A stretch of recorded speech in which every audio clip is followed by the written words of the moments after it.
in that same conversation with Becky Quick that boy, I really need the backstory on this. I talk about the need for some sort of verification of this claim that the Iranians have come to a certain recognition over the course of this campaign, and apparently just over the course of the last 48 to 72 hours, because CENTCOM was reporting over the weekend they were knocking down Iranian drones.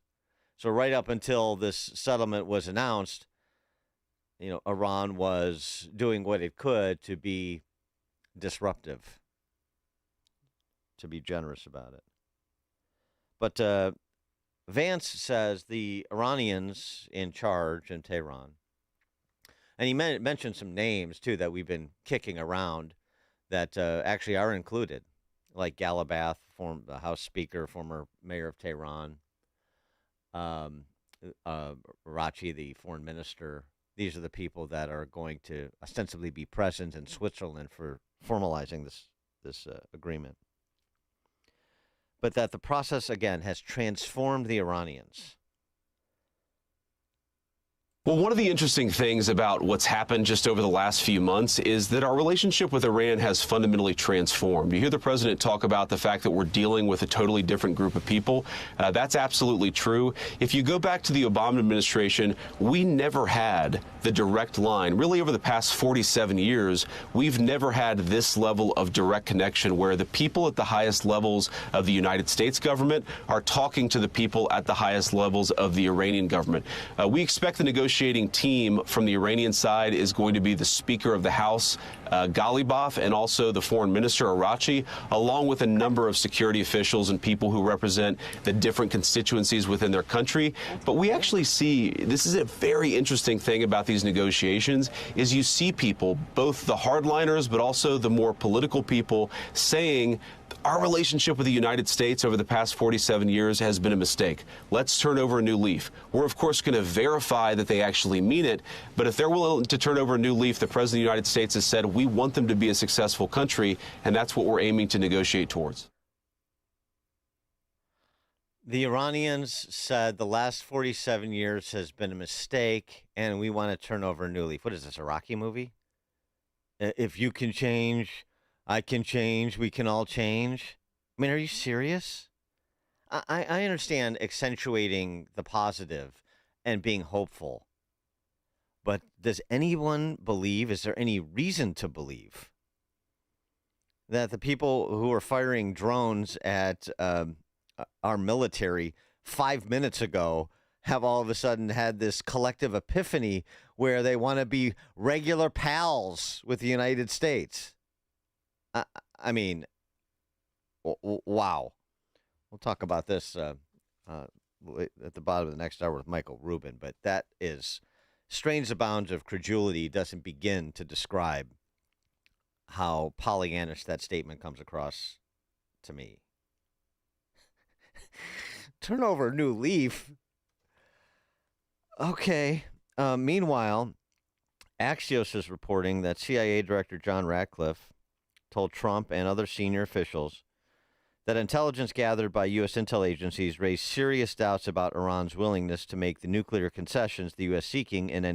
is seeking in any final deal. Ratcliffe isn't the only skeptic in Trump's top team. Rubio, Hegseth have both expressed concerns and raised questions about the deal in internal discussions, while Vance and envoys Steve Witkoff and Jared Kushner advocated for it, according to sources. Teams of rivals here. It's interesting, and it's actually consistent with what we understand was the distribution of opinion before Trump made the decision to launch on Iran, which is that Vance was a skeptic, leading the sort of faction of skeptics, and Rubio and Hegseth were proponents of ensuring that the Iranians didn't get a nuclear weapon. Okay, our new best pals, the Iranians, but we have to verify it. Yeah, look, all the language in diplomacy is contingency. I understand that. So this is not anything that's specifically critical of J.D. Vance. But using the, if-then framework, it's fine. But verifying that the Iranians are the Iranian, mullahs, the Islamo-fascists in charge of that country, are a changed people? Come on. Chris on the Dan Ryan. Hey, Dan, good morning. I think you need to be less skeptical. I think they found the Lord and Savior Jesus Christ, Dan. I think that they're coming our way, and I think that they want to be our friends. That's my comment for today. Have a good one, Dan. Thanks for the call, Chris. Yeah, no, I understand that the cardboard Ayatollah is converted to Christianity. I mean, that's about the only thing he did say. Seriously. Good grief. George in Naperville. Yes, Dan, after living through Obama, it's hard to take the words hope and change serious. Indeed. Thanks for the call, George. Now, the Wall Street Journal opining on this, not that specifically, but the framework of a deal that's been leaking out. Most of the press has been hostile from the start, but we, the Wall Street Journal editorial board, supported the president's Iran policy because a nuclear Iran would be an existential threat. And because we want presidents to succeed when they go to war, unlike, say, the opposition party. Trump's willingness to use military force when no one else would set back Iran's nuclear program, military and industrial base. The result isn't Obama Deal 2.0, because unlike 2015, Iran's key nuclear facilities are in rubble, and its enrichment of uranium has been halted for the first time in 20 years. The media critics and Democrats who now savage Trump and the president would have stood by while a nuclear bomb became a fait accompli, as in North Korea, and then insulated Iran from any sort of interdiction, I'll add, which we've talked about before over the last couple months. So it's not that there wasn't support and a recognition that this is different than Obama's approach, because Trump was willing to use the stick where no one else really has been. However, they go on, there's no denying Trump is retreating from his main goals as political pressure has built at home, and finishing the job requires greater military risk. Despite Israel's urging, he never authorized a mission to seize Iran's enriched uranium. He never tried to reopen the strait by force. Brett Hume makes that point. I mean, look, the president had created expectations with phrases like unconditional surrender when the military campaign was at its apex. Well, it's possibly a great triumph if all the things he's saying are in the deal turn out to be in the deal and adhered to. But he's at a bit of a political disadvantage because of the extravagant things he said about what we'd accomplished in the early going. You remember the goal at one time, he said, was unconditional surrender. Iran has lost a lot, but this is not unconditional surrender. This is what you get when you negotiate. You can't negotiate and not have to give up something. So the administration is clearly given some ground here. You know, the president says, I think correctly perhaps, that none of the money that's been frozen or the sanctions relief that Iran wants to get will be forthcoming until and unless they play ball on the nuclear matter. But they will get their strait reopened to them as well, and that is the source of many millions of dollars a day. So, you know, there's going to be criticism of this, not just, I think, from Democratic partisans. Yeah, and it's a little bit being too cute by half when Vance and others say that no U.S. dollars are being provided the Iranians and no money will come without specific performance. When there's this $300 billion reconstruction fund organized by the Gulf states that they can access if they make movements that they are going to abide the terms of this deal and not restart their nuclear program and not continue to provide material support to their terrorist proxies and so forth. As Mark Thiessen over the Washington Post commented, $300 billion to Iran under any circumstances is a disaster. It's like offering the Marshall Plan to rebuild Germany while the Nazis were still in power. Ouch.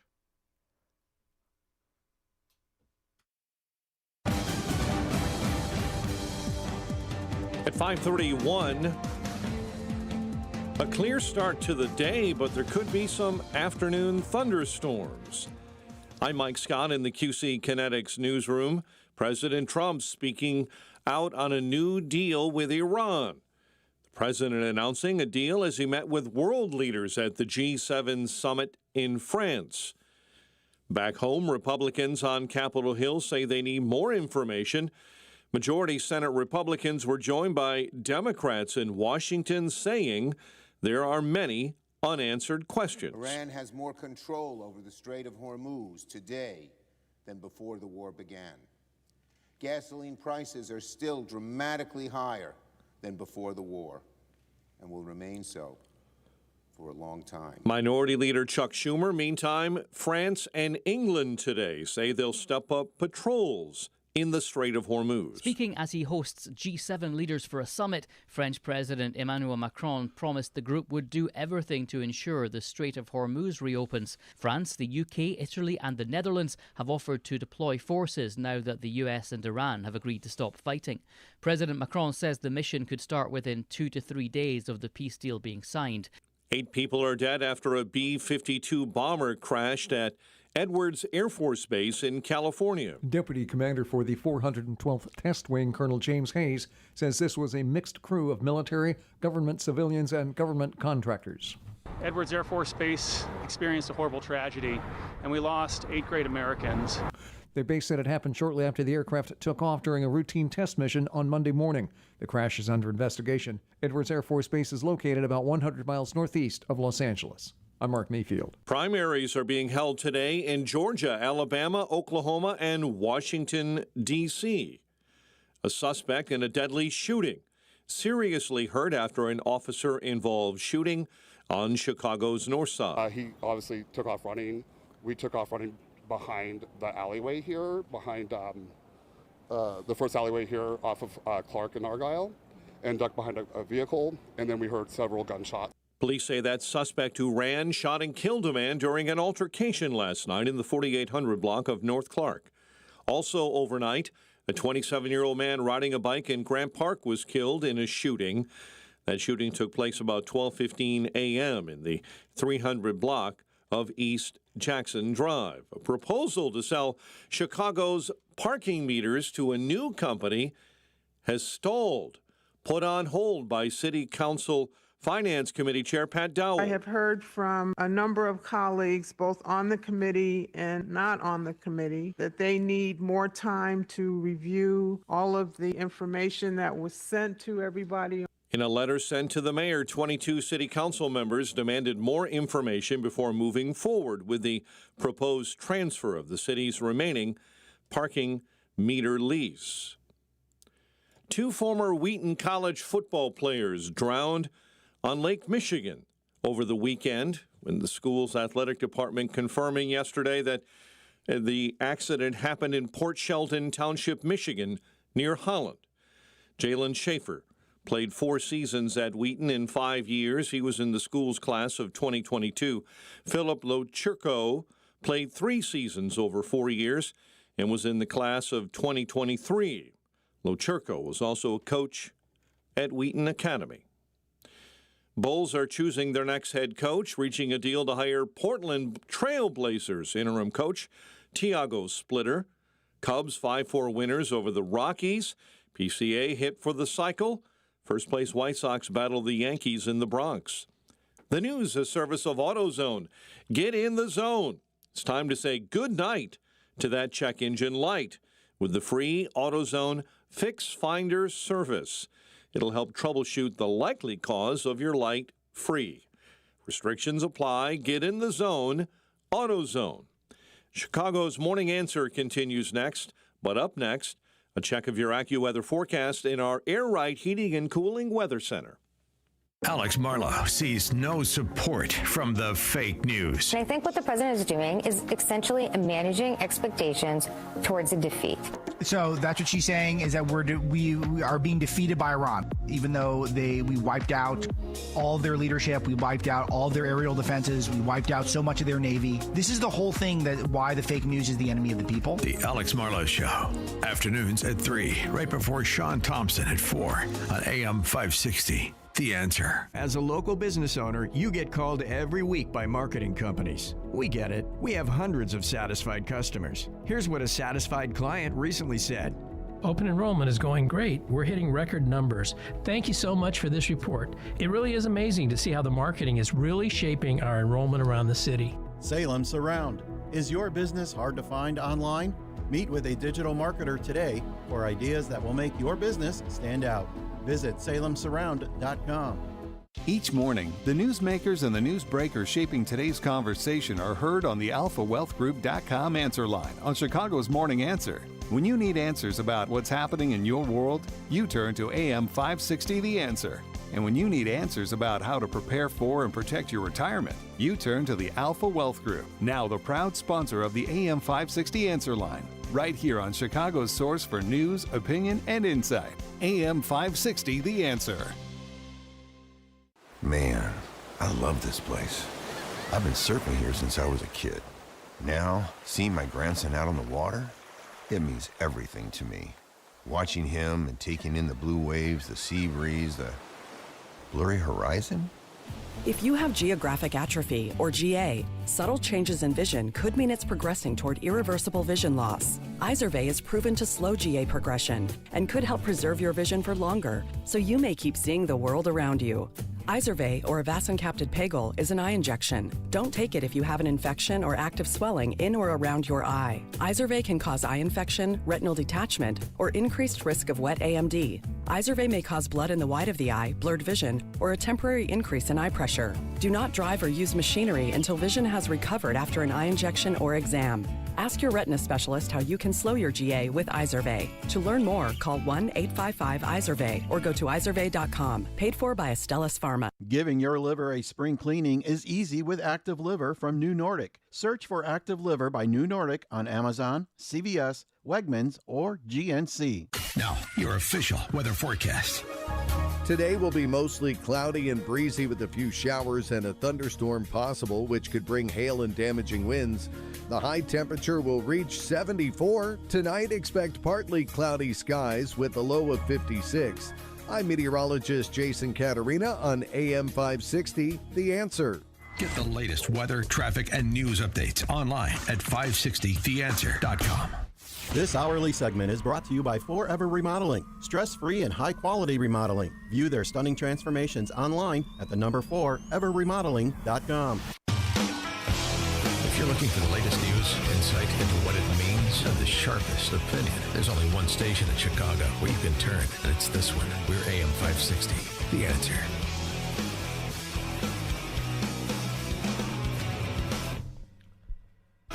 Top of the morning, Dan Proft here, and the fallout from Sunday's UFC on the South Lawn continued into yesterday, of course, because all of the neo-Marxist identitarian commentators had to get their views in. Speaking of which, The View.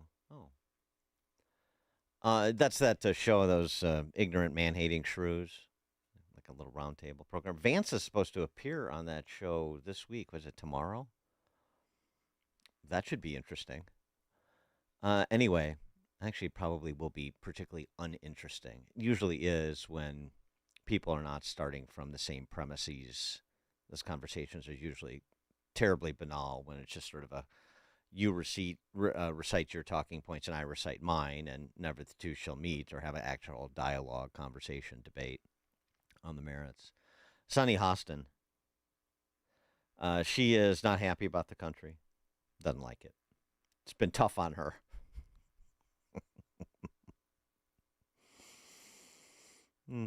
And she's really not happy about this particular exclamation that was offered by Josh Hokett at Sunday's UFC festivities. And lastly, Michelle Obama is a man. Am I right,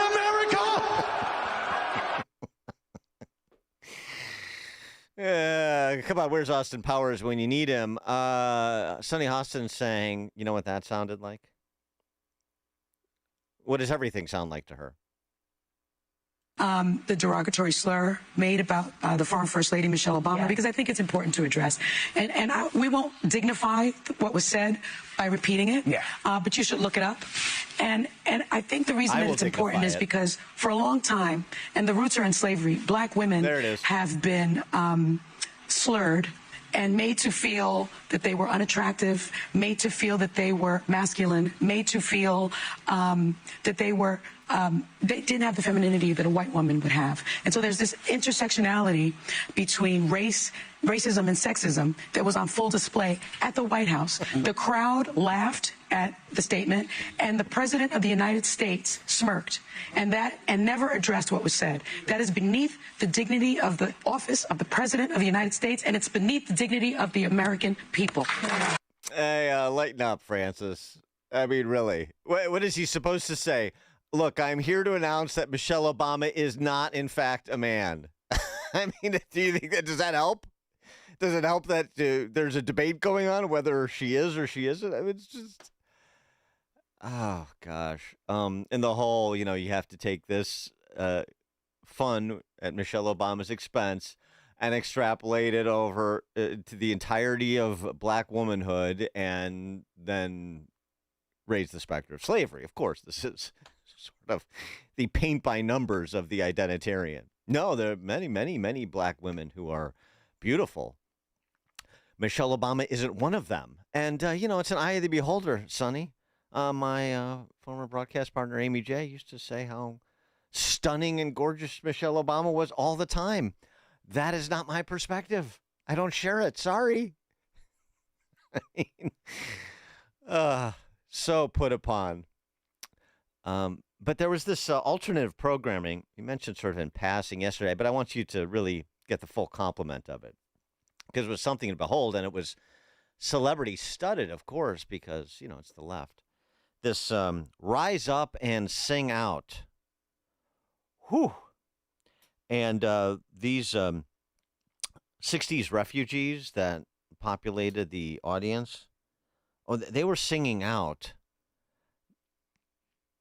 Not as good as some of the more organized and well-directed leftist choirs, their protest songs. This was pretty screechy. Oh, you fascists bound to lose. You're bound to lose. You fascists bound to lose.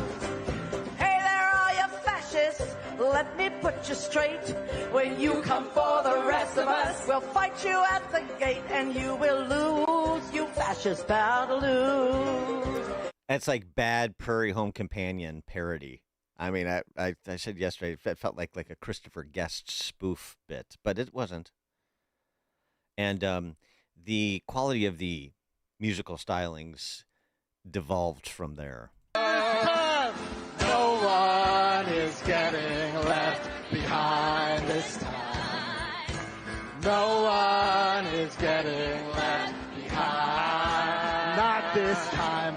No one is getting left behind this time. How do we get there?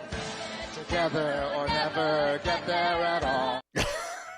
I mean, that was the work of about 3 or 4 dozen people on stage at this Rise Up and Sing Out event. But if you thought that was cacophonous, you haven't heard what Bobby De Niro had to say. Oh, yeah. No, he was there. Deep thinker, Bobby. And always classy. Always highbrow. Even speech, I don't like, and there's plenty of that around. So when I hear something I don't like, I use my own free speech to respond.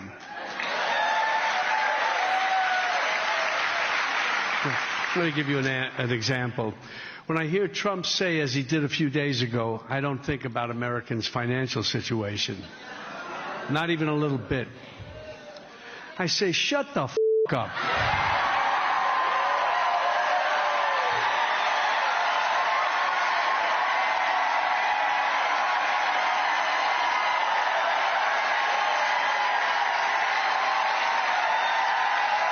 The crowd really liked that.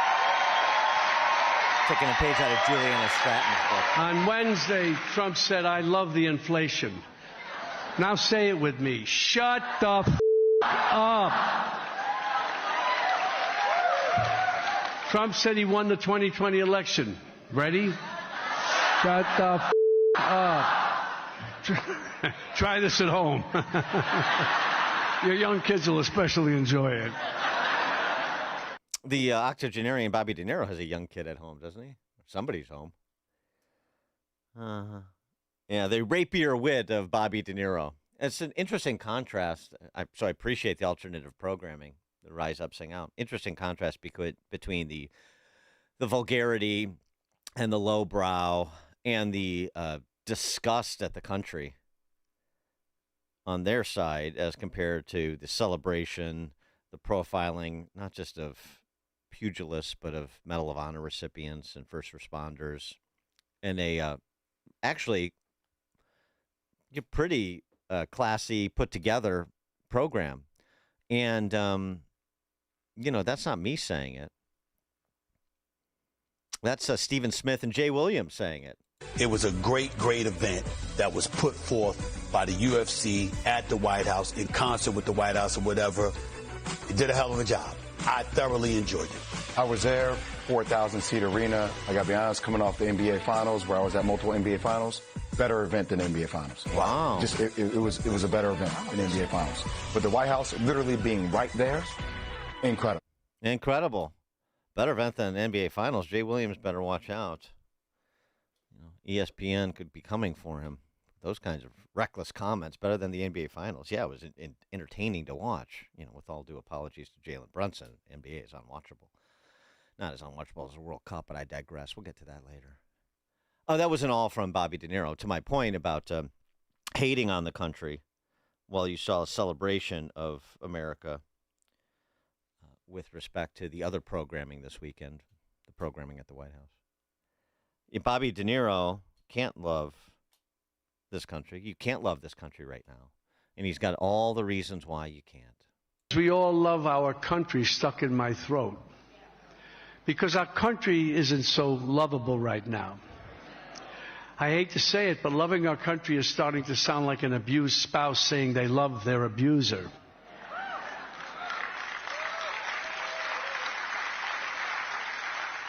I can't love a country that starts stupid and inhumane wars. Killing thousands of innocents and indirectly causing the deaths and suffering of millions more. I can't love a country that takes health care away from millions of people and uses that money to enrich their pals in the Trump-Epstein class. I can't love a country that sends out masked militias to shoot citizens in the streets, torture our neighbors, and separate families. I can't love a country that's led by a racist, misogynist, xenophobic tyrant.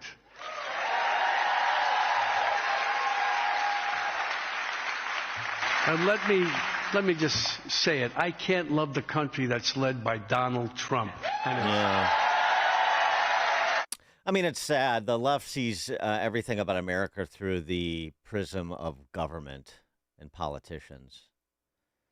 The people like that are particularly one-dimensional. I mean, it's really sort of sad. I mean, that disgust was going to eat you up. It's so funny, too. I mean, juxtapose that not just against the UFC, but juxtapose that against all these videos going viral from World Cup fans who've come from across the planet to watch these soccer matches. And, most of them who I guess haven't spent much time in America and are awed by all that America has to offer. The country is not your temporary representatives, even the President of the United States. The country isn't your government. But, of course, Bobby De Niro and those trained SEALs in the audience, they don't see it that way. Another celebrity was there. At least one more. Julia Roberts. Oh, man. She is apparently in the sunset of her career become some sort of faith healer. Listen to this opening when she came on stage.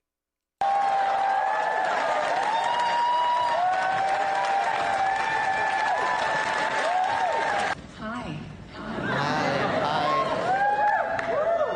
Hi. I don't know about you guys, but my heart is beating really fast right now. Yeah. And I would just like to take a moment together. Just put your hand on your beating heart and just close your eyes. And just take a really deep breath in and breathe in all that hope, all that love, and just breathe out all that fear. Just let it all go. And that is the power that we all have together.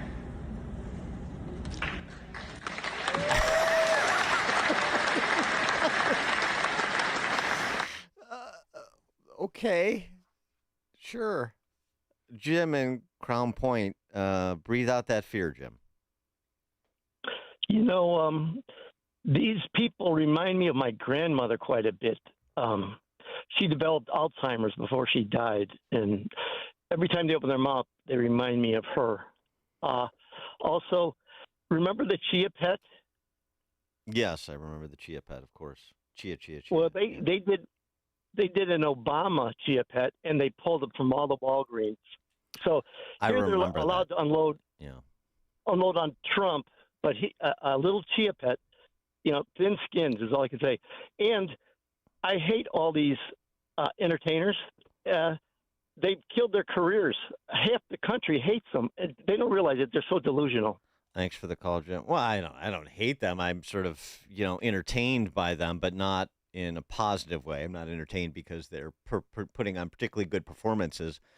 I'm entertained because they become caricatures of themselves, particularly De Niro. But even whatever Julia Roberts, patchouli oil or whatever she's doing these days, I don't breathe in the hope, breathe out the fear, and take out your carpet squares. It's nappy time. Jim in LaGrange. And Bobby D, a once great, relevant actor who became irrelevant and started fading, and he can't help but be in the spotlight, and this is his only way to do it. He needs that. It feeds him. So if he's not acting, he's acting here for sure. Thanks, Dan. Have a great day. Thanks for the call, Jim. And by the way, what is the political agenda of this crew and their duly elected representatives? Well, Ro Khanna said it out loud the other day, the Project 2028, if I could borrow a phrase and repurpose it, paraphrase it, repurpose it. Project 2028 for the Dems. This is what the agenda should be in 2028. We should be for calling it a Dred Scott court and having Supreme Court term limits and expanding the court from 9 to 13. We should be for abolishing ICE and replacing it with a immigration enforcement office that actually follows human rights and that focuses on sex trafficking, child trafficking, drug offenders, not conducting raids in places like Minneapolis, going after undocumented immigrants who are working and paying taxes. We should be for a billionaire's tax, a tax on billionaires. Mm-hmm. And one other aspect of that, which, none of that should come as a surprise, and there's much more than that to follow. Still on the defunding the ICE, or back on the defunding the ICE. I like it. Opening of borders, too, although they won't say that quite. That's not as popular as it used to be. They'll do it. They just won't say it. But the hating on this country and the institutions and the continued bastardization, talk about violating norms, the bastardization of institutions to bend to their political will. But that consistent with that whole theme of what you heard at the Rise Up and Sing Out. This is a remarkable moment to me. Adriano Espaillat is an incumbent leftist congresswoman in New York, and this potential it girl for the neo-Marxists this cycle, backed by Mamdani the commie in New York, Daria Lisa Chevalier. I mean, she's a stone-cold, anti-Semitic terrorist sympathizer. At minimum. I'm underselling. I mean, she looks, AOC, she makes AOC look like sort of perfectly grounded and reasonable. But both of them are asked who they are rooting for in the World Cup. Did you catch this? This right there with that Rise Up and Sing Out crew. World Cup is here. The first match this weekend at MetLife Stadium taking place in New Jersey, even though some people say it is technically New York. But what do you think will win it all? Who are you rooting for? I like Mexico. Mexico, there you go. I'm rooting for Senegal. Senegal, okay. Okay. Two American politicians running for Congress. One is rooting for Mexico and the other is rooting for Senegal. And let me tell you, that's not limited to soccer. Roy and Glen Ellen. Glen Ellen and our group yesterday at the AM 560 golf outing took home top honors. Roy, good playing yesterday. Yes, thank you, and thank you to you and all your staff and AM 560. It's a great event, and the money raised was just very awesome. So glad to be a part of it. Thank you. But yeah, Michelle Obama hasn't commented on the comments about her, so I guess she's being the bigger man in all of this fray. Thanks for the call, Roy. It took real stones for her to not comment on that comment. It really did. By the way, yes, thanks to all our listeners and corporate sponsors. Because of your generosity, we raised $82,000 for the Tunnel to Towers Foundation at yesterday's golf outing, which is our personal best here at AM 560. So a great event and great results, more importantly, including my team's victory, of course. There's only one radio show in Chicago talking about today's biggest stories and telling you what they really mean. That show is this one, Chicago's Morning Answer on AM 560, The Answer. Hi, I'm Ken Mariotti, owner of Woodland Windows and Doors, a third-generation family-owned business since 1969. We know you're bombarded by choices when shopping for new windows or doors, so we're inviting you to experience the Woodland difference. For decades, we have been transforming living spaces with Marvin Windows, a fifth-generation family business. Marvin replacement windows have been known to increase the warmth of your cold rooms by 10 degrees. Think about that, 10 degrees warmer. When you welcome Woodland into your home, you will get a product expert to transform your living spaces, full-time, dedicated professional installers that you can trust in your home, along with the best products like Marvin. These are the reasons we're proud of our 5-star reviews and family legacy. No gimmicks, no pressure, and upfront pricing are why Woodland Windows and Doors is your trusted window and door expert in Chicagoland. Visit woodlandwindows.com to book your free in-home. The Iran deal is a big deal at the G7 summit. I'm Dave Anthony, Fox News. They will not develop, purchase, buy, or any other thing. They're not going to acquire a nuclear weapon. If they do, all hell will rain down on them. President Trump, a short time ago, sitting next to the Emir of Qatar at the summit in France. Because they were really on the line. They were in the front line. They were being shot at just about as much as anybody, but you were a lot closer. The president says the memorandum of understanding with Iran that'll be finalized Friday will have shipping fully flowing again through the Strait of Hormuz while nuclear negotiations continue. And the president insists. No, we're not investing any money. We have the right to if we want, but we're not investing any money. We didn't pay for it like Obama did. He paid. Referencing the 2015 Iran nuclear deal he canceled during the first Trump administration, but there are questions about what Iran gets financially, with details still not released. The only economic benefit that Iran would see from the U.S. is lifting of the sanctions. Fox's Aisha Hasni monitoring the summit from Geneva. We're eager to see this text because that might be included in this text, but right now, according to the vice president and U.S. officials, it sounds like that money is coming from the Gulf. Gulf allies will put that fund together $300 billion.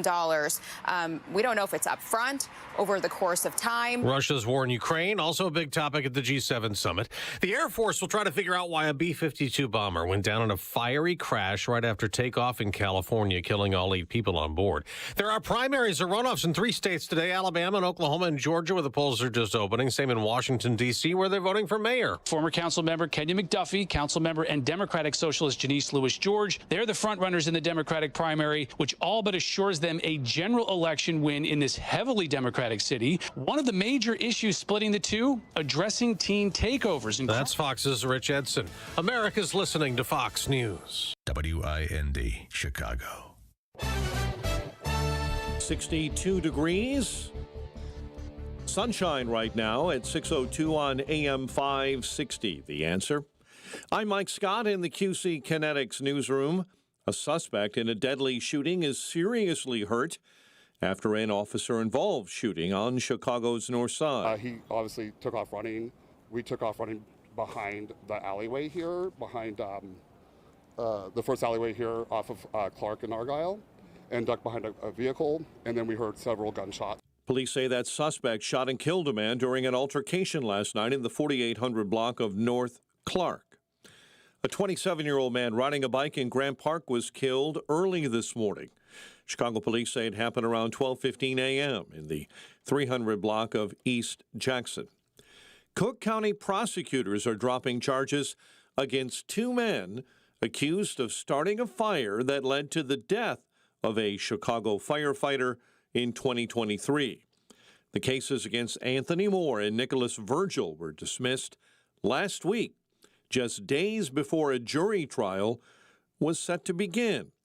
Both face charges in the fire and the death of Chicago firefighter Jermaine Pelt, who was killed in the line of duty in April of 2023. Charges against a third man were dropped in 2024. Chicago field office of the FBI seeking to identify potential victims of a former board member for Aurora Christian Schools, now facing several counts related to sex abuse of minors. Michael Herbert of Aurora was charged on Thursday, May 14. The FBI now believes Herbert primarily targeted minor boys between 2013 and 2022. He remains incarcerated at the Kane County Jail. The Bulls have chosen their next head coach, apparently reaching a deal to hire Portland Trailblazers interim head coach Tiago Splitter. Cubs 5-4 winners over the Rockies. First place White Sox battle the Yankees in the Bronx tonight. The news, a service of Fox Valley Coins. It is a great time to bring in your scrap gold jewelry in sterling flatware. Cash or check, offered on the spot. FoxValleyCoins.com. A check of the roads coming up in 2 minutes on AM 560. Alex Marlowe sees great numbers from the economy. We got 172,000 jobs. The forecast was 85,000 new jobs. So this is twice as much. The trend that we're accelerating, economists have underestimated job growth now 3 straight months, as noted. 3 months average, widely considered a more reliable gauge. The Alex Marlowe Show. Afternoons at 3, right before Sean Thompson at 4 on AM 560. The Answer. Buy gold and put some silver in your pocket. I know what you're thinking. Everything's expensive right now. How am I going to buy gold? It's Ron Paul. Nowadays, a lot of things are out of your control, but there is something you can do right now to diversify your retirement, and it doesn't cost you anything out of pocket. My friends at Birch Gold Group will help you convert an IRA or 401k into an IRA in gold, a time-tested hedge against inflation. Plus, in honor of America 250, Birch Gold is going to give you a special America 250 1-ounce silver round for every $10,000 you purchase by July 2nd. Text the word SHELTER to the number 989898 to get a free info kit from Birch Gold and claim eligibility for this limited time offer. Again, text the word SHELTER to 989898 today. Hi, my name is Dr. Michael Huber. During cold and flu season, a nearby cough or sneeze can trigger a familiar dread, that helpless feeling of being defenseless against an invisible viral threat. But what if you could change the narrative? What if you could fortify your body's natural defenses? This is why I developed Virago, the immune enhancement cocktail designed to give your body the upper hand. Virago is more than a supplement. It's a revolutionary liquid formula packed with 23 powerful natural nutraceuticals for rapid absorption. This unique blend is scientifically crafted to help build resilience and keep you protected. Don't just hope for good health. Make it happen with Virago. Virago and Maha, making America healthy again. Virago. Order your bottle today online at myvirago.com and use coupon code IMMUNE to save 30%. myvirago.com. Coupon code IMMUNE. Hey, sorry to hear your mom passed away. Thanks. A lot of work to do settling her assets? Actually, she prepared a living trust. Makes this process simple. Yeah, I set up a will for my kids. Should make it easy. Well, unless your assets are small, your kids will have to go to court to settle your will. So, where do I get a living trust? Naumann and Associates. They prepare wills and trusts for a flat fee. No surprises. Naumann and Associates in Elk Grove Village? That's right. NALawGroup.com. Call 847-593-8777. 6:07. Team Hochberg Traffic Center time this morning, a service of the AM 560 Advantage, where membership has its privileges. Join today at 560theanswer.com/join. In Indiana, I-94 westbound before Brown Road. This is stop-and-go traffic right at the Porter-LaPorte County line because of an accident closing a right-hand lane. The Reagan already slow eastbound, hitting the brakes right at 22nd this morning. Accident right shoulder on I-57 outbound at 127th. Kennedy, disabled vehicle blocking a right lane inbound. It is inside the Hubbard Street Tunnel this morning. Chicago's Morning Answer continues next, but now a check of your forecast in our Air Right Heating and Cooling Weather Center. Today will be mostly cloudy and breezy with a few showers and a thunderstorm possible, which could bring hail and damaging winds. The high temperature will reach 74. Tonight will be partly cloudy with a low of 56. I'm meteorologist Jason Caterina on AM 560, The Answer. Get the latest weather, traffic, and news updates online at 560theanswer.com. This hourly segment is brought to you by In the Know with Craig Bolanos, powered by VestGen Wealth Partners, Sunday morning at 10 on AM 560 The Answer. Now, from the Signature Bank Studios, this is Chicago's Morning Answer with Dan Proft on AM 560 The Answer.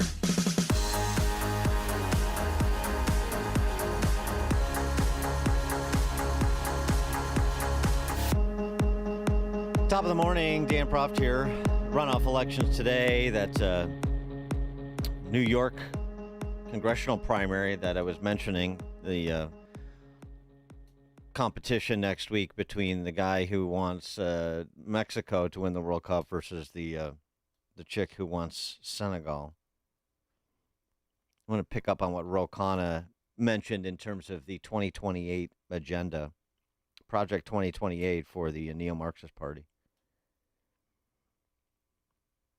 Another aspect of it is this. Ryan Cooper, writing for American Prospect, which is a left-wing rag. Trump administration staffers are quite obviously heavily influenced by, if not recruited directly from, right-wing X subculture. They act and speak in an ironic, transgressive, extremely online way that is unmistakably a product of that platform. Many Trump administration policies, like the mass murder of Venezuelan fishermen, yes, we're indiscriminately killing Venezuelan fishermen. Okay. Many Trump administration policies, like the mass murder of Venezuelan fishermen, seem to be primarily done to generate content for X. Vice President J.D. Vance is following many outright white supremacist accounts on X and echoing their language. I conclude that for the next president, the first, most straightforward, and arguably most important task is to destroy X. It is not only a clear and present danger to American democracy and national security, it is the organizing hub of the global fascist movement. Shut it down, and a great blow will be struck for human freedom. Yes, exactly. Nothing like silencing people to allow human freedom to flourish. This is what you're dealing with, though, right? The projection class. We are the fascists we claim to be fighting. Right out of the SPLC playbook. He goes on, all that is needed is to enforce the law. For instance, X is almost certainly violating an FTC consent decree about user data privacy, and its AI chatbot Grok is violating laws about deepfake generation and publication. Right. The cheap predicate to silence dissent. The compulsory unification, which achieves only the unanimity of the graveyard, if I could borrow from Justice Robert Jackson. And that's exactly where they'll take it. And we see this on display, particularly when it comes to, since Ro Khanna mentioned it, immigration law enforcement. Because he wants to abolish ICE and stand up a new ICE agency that's full of social workers or something. And they continue to propagate this idea that, well, a couple ideas. One is that ICE is some sort of terrorist organization, literally what he said. They say routinely. And that they're not interdicting the people we, of course, all agree should be removed from this country, the sex traffickers and the human traffickers and the cartel operators and so forth. Except that's also a lie. We don't all agree. They don't agree.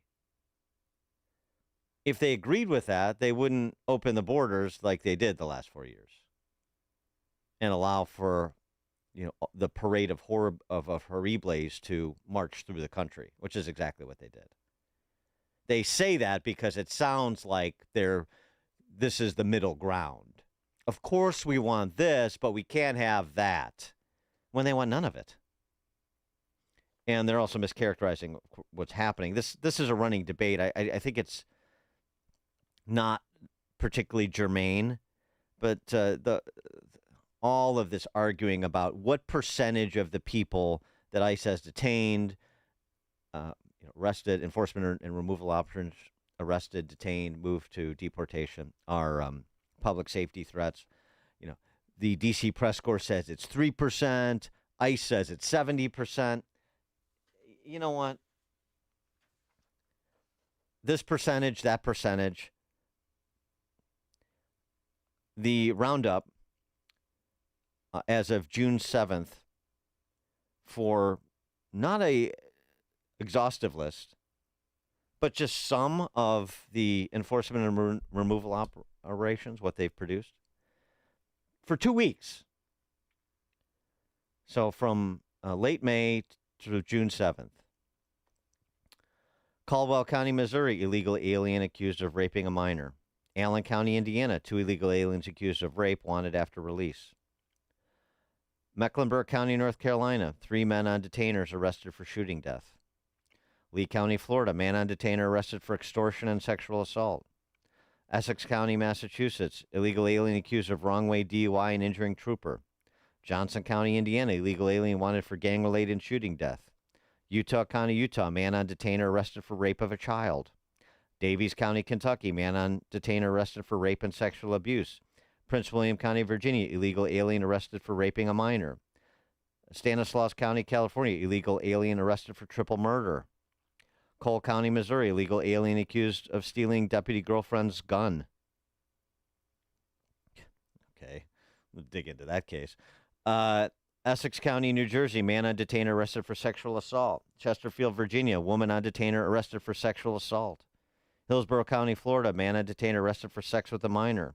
Gwinnett County, Georgia, man on detainer arrested for DUI crash resulting in death.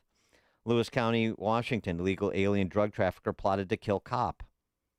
Canadian County, Oklahoma, illegal alien accused of killing 4 in DUI crash. Gwinnett County, Georgia, man on detainer arrested for child molestation. Chesterfield County, Virginia, 2 on detainers arrested for sex trafficking. Arlington County, Virginia, illegal alien arrested for sexual assault. It goes on and on and on and on. You want to argue percentages with me? How about arguing the human impact? The preventable crimes, horrific crimes. It doesn't matter if it's 3% or 10% or 70%. What have we done to ourselves? 312-642-5600. AlphaWealthGroup.com. Call and text line. And by the way, what have we done to ourselves in the sanctuary jurisdictions that make it increasingly difficult and dangerous to apprehend these people in the country who absolutely pose public safety threats, whatever percentage they represent?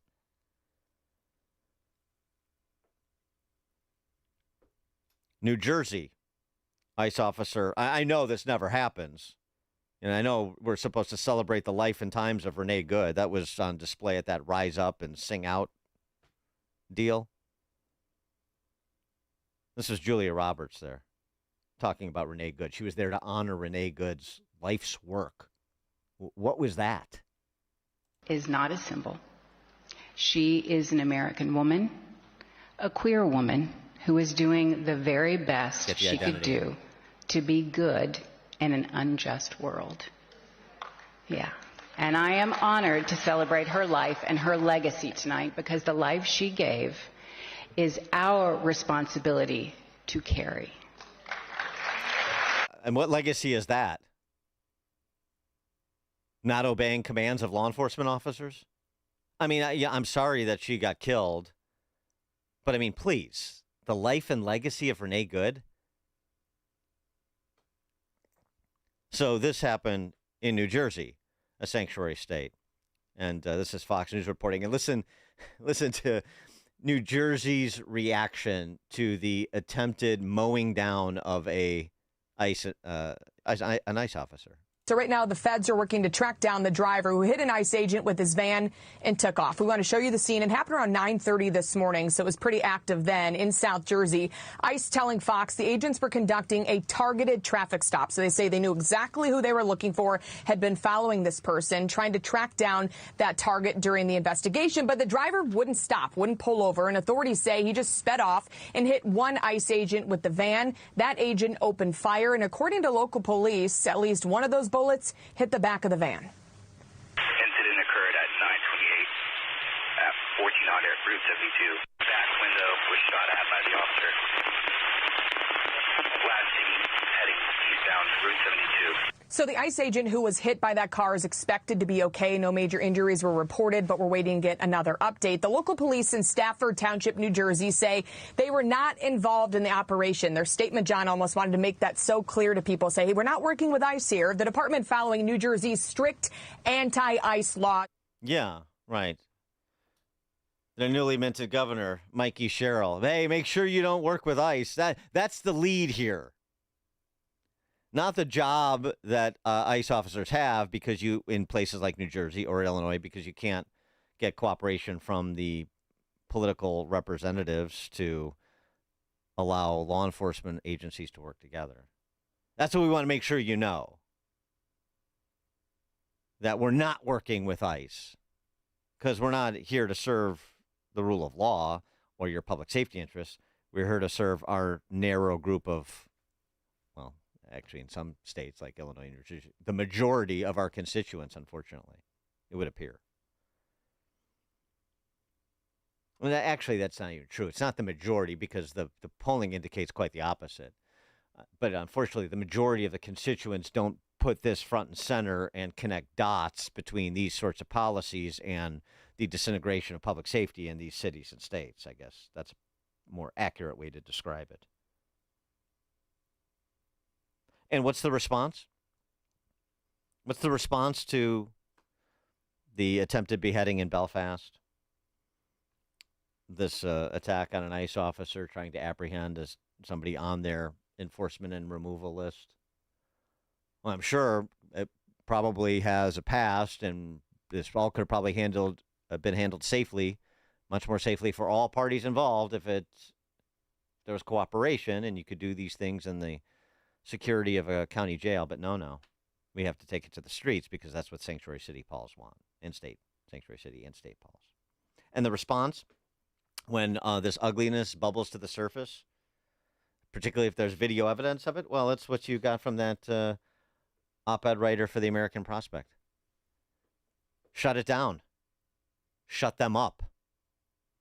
That's what we heard from Irish commentators in Northern Ireland. The problem with the attempted beheading by that Sudanese asylee was that the video of it was allowed to be posted on social media and distributed, and the government should have stepped in. That's the big takeaway. And you hear that again and again on this side of the pond and that side. Last year, it was a member of parliament named Max Wilkinson, who social media is a problem. You know why it's a problem? Because the truth gets out. We've got a problem. It's actually it's a lot about we obviously have social media, which is a massive problem at the moment for engagement. I'm tempted to say, how you make your voice heard as a citizen in 2025 in the UK. Set up an X account and start writing some sort of nativist content, and it will go around the world really, really quickly. Your voice will be heard as quickly as you want it to be. Not in a way that I would be comfortable with, and I would suggest probably not in a way that most people on the panel this evening would be comfortable with either. But that is a really easy way to get your voice heard. Get some content about, how you think immigration's too high, or immigration is the big thing that's tearing the country apart, etc. And that goes around the world because social media run by the world's richest man, X, is now making sure that you can have your voice heard in a really easy way that you couldn't in the past. The horror of it all. You could take a position that is at odds with the identitarians in your government, the open borders crowd in your government, and that could get distributed and create discussion, and that makes their job a lot more difficult. So the government should intercede. Social media is a problem. People communicating freely, that's a big problem for the left. Corey and Woodlawn. Hey, morning, Dan. Some of these people in these communities have no idea what's going on. I mean, if it wasn't for your shows like yourself, Sean Thompson, and another handful of conservatives, we wouldn't know, to be perfectly honest with you. Getting up every day, going to work, trying to take care of your family, you just don't know. But if you sit back in Chicago and look at all of the flags of other nations that are flying on these cars, they're very proud not to be American. And these individuals are in lockstep with the statements that they put out. They want to make us comfortable. They want to make us I'm losing words here, but they just don't want to have anything to do with the United States of America. And the biggest problem that I have is that they're just not American citizens. They don't care about the country. They don't care about the rule of law. They just want greater access to your money. And this is why they came with so many people that need so much help, so they can have greater amounts of money. The teacher union just wants numbers. That's all they care about. More and more numbers so that they can come after your taxes on your property. That's what they care about. They don't care about America. It's disintegrating in front of our faces, and we feel like there's nothing that we can do. People that keep themselves aware feel like there's nothing that we can do, to be perfectly honest with you. Thanks for the call, Corey. Well, the situation is more forlorn in certain cities and states as compared to others, of course.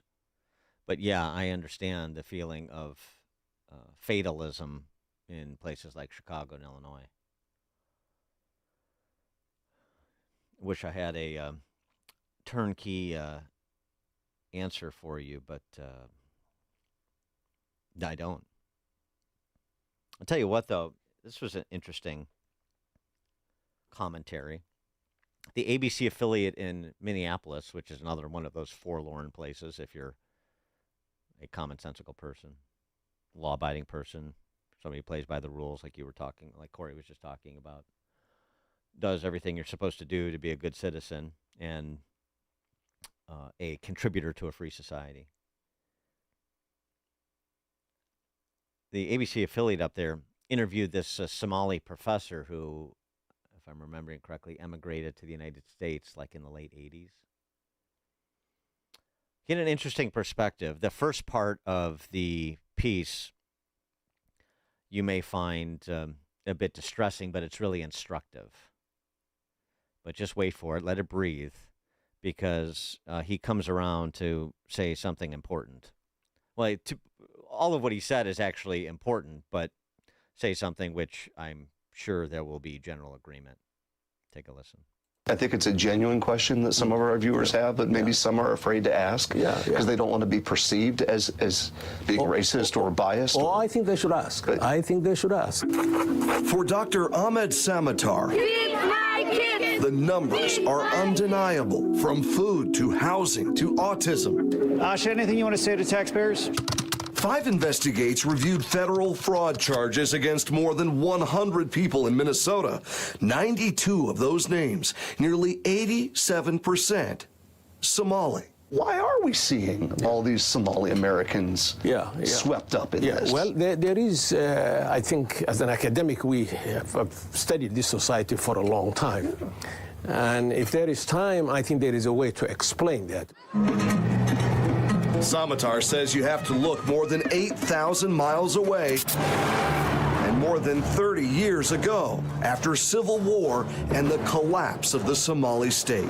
Most Somalis find themselves either fleeing the country or becoming refugees. And when the structures that hold the society together begin to melt, you find yourself in a condition where you just have to kind of grab what you can for yourself. A mentality that he says persists among some of the more than 80,000 Somali Americans now living in the Twin Cities. Some of them have successfully transitioned to a world in which they embraced the laws and the ethics and the values of the state of Minnesota and the United States at its best.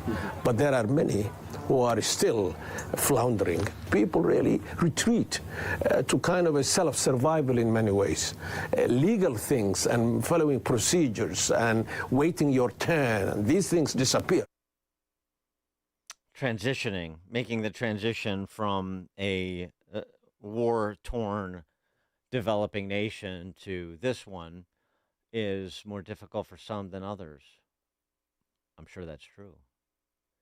But, of course, what was missing in this piece is not just a description of the endemic fraud, benefits fraud going on there, but it would have been nice the interviewer followed up with the professor to ask, so doesn't that speak to the problem with mass immigration as opposed to a very individualized assessment of who is prepared to assimilate into American society and play by said rules, who has already transitioned and will be an independent, self-supporting, law-abiding, contributing member of the, in this case, Minneapolis community?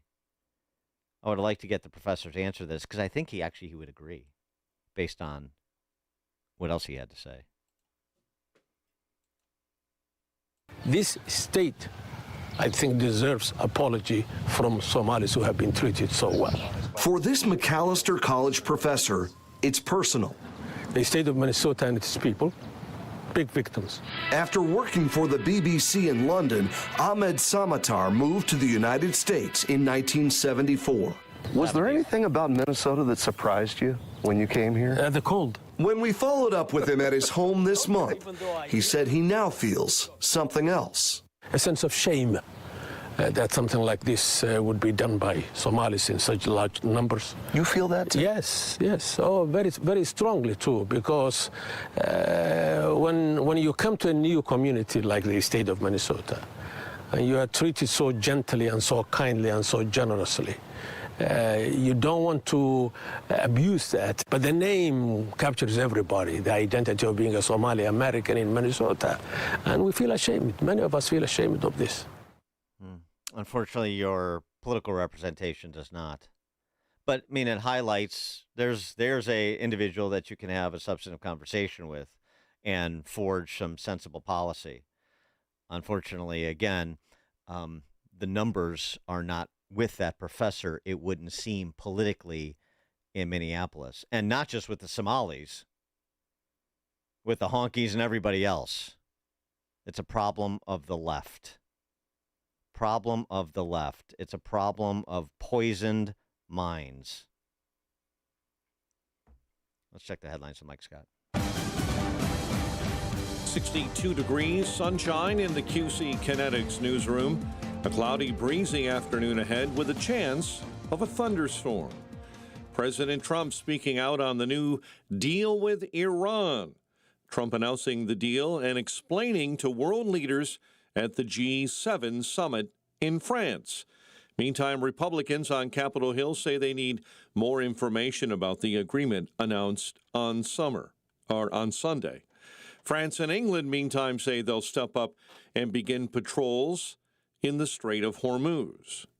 8 people are dead after a B-52 bomber crashed at Edwards Air Force Base in California. Deputy Commander for the 412th Test Wing, Colonel James Hayes, says this was a mixed crew of military, government civilians, and government contractors. Edwards Air Force Base experienced a horrible tragedy, and we lost 8 great Americans. The base said it happened shortly after the aircraft took off during a routine test mission on Monday morning. The crash is under investigation. Edwards Air Force Base is located about 100 miles northeast of Los Angeles. I'm Mark Mayfield. Primaries being held today in Georgia, Alabama, Oklahoma, and Washington, D.C. A suspect in a deadly shooting is seriously hurt after an officer-involved shooting on Chicago's north side. He obviously took off running.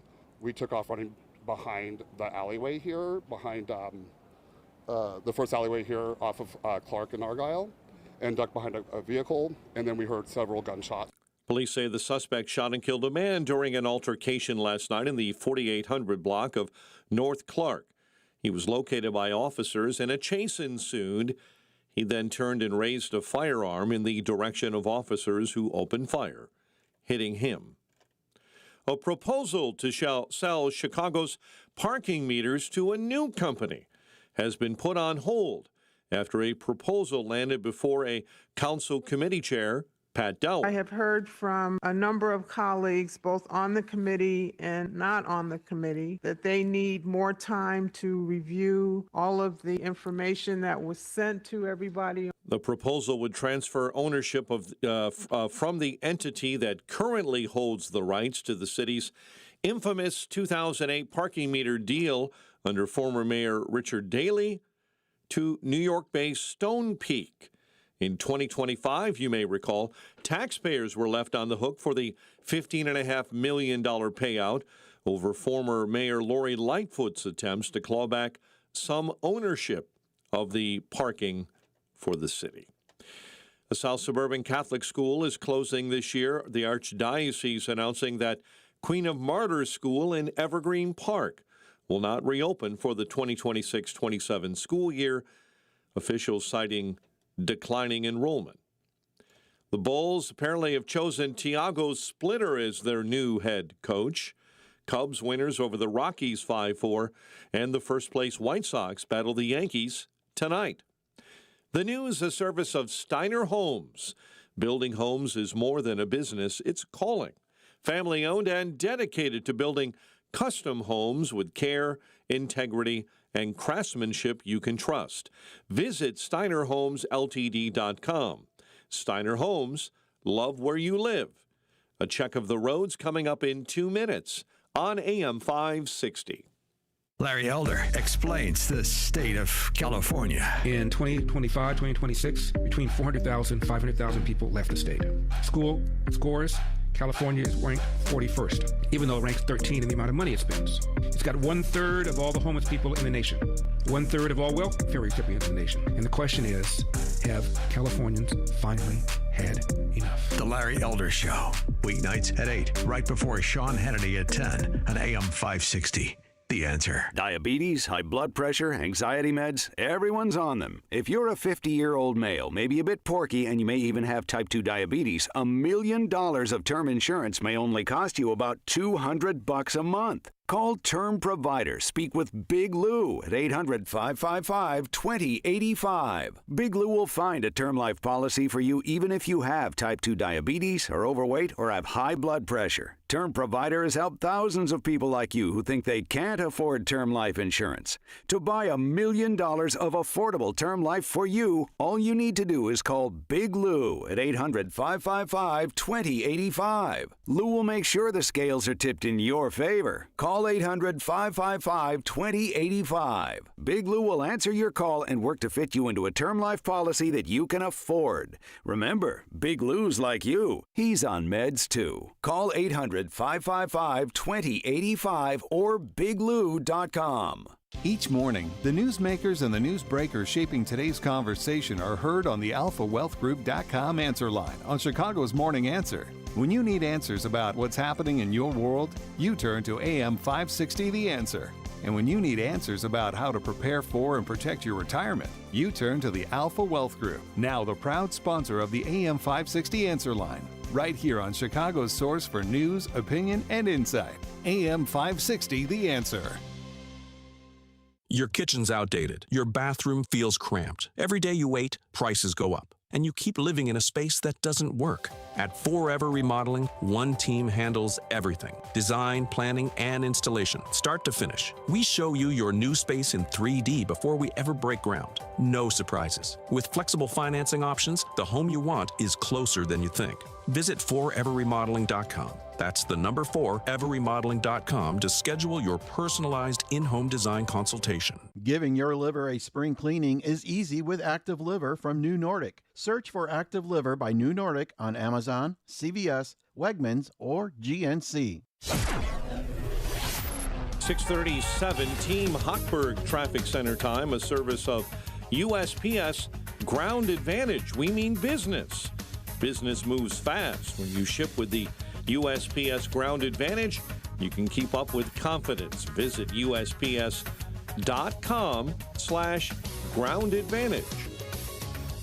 Jane Addams, slow traffic eastbound right at Meacham. Tri-State at accident, left lane block, southbound side between Cermak down to 31st. Stop and go on the Stevenson inbound, Harlem to Kedzie.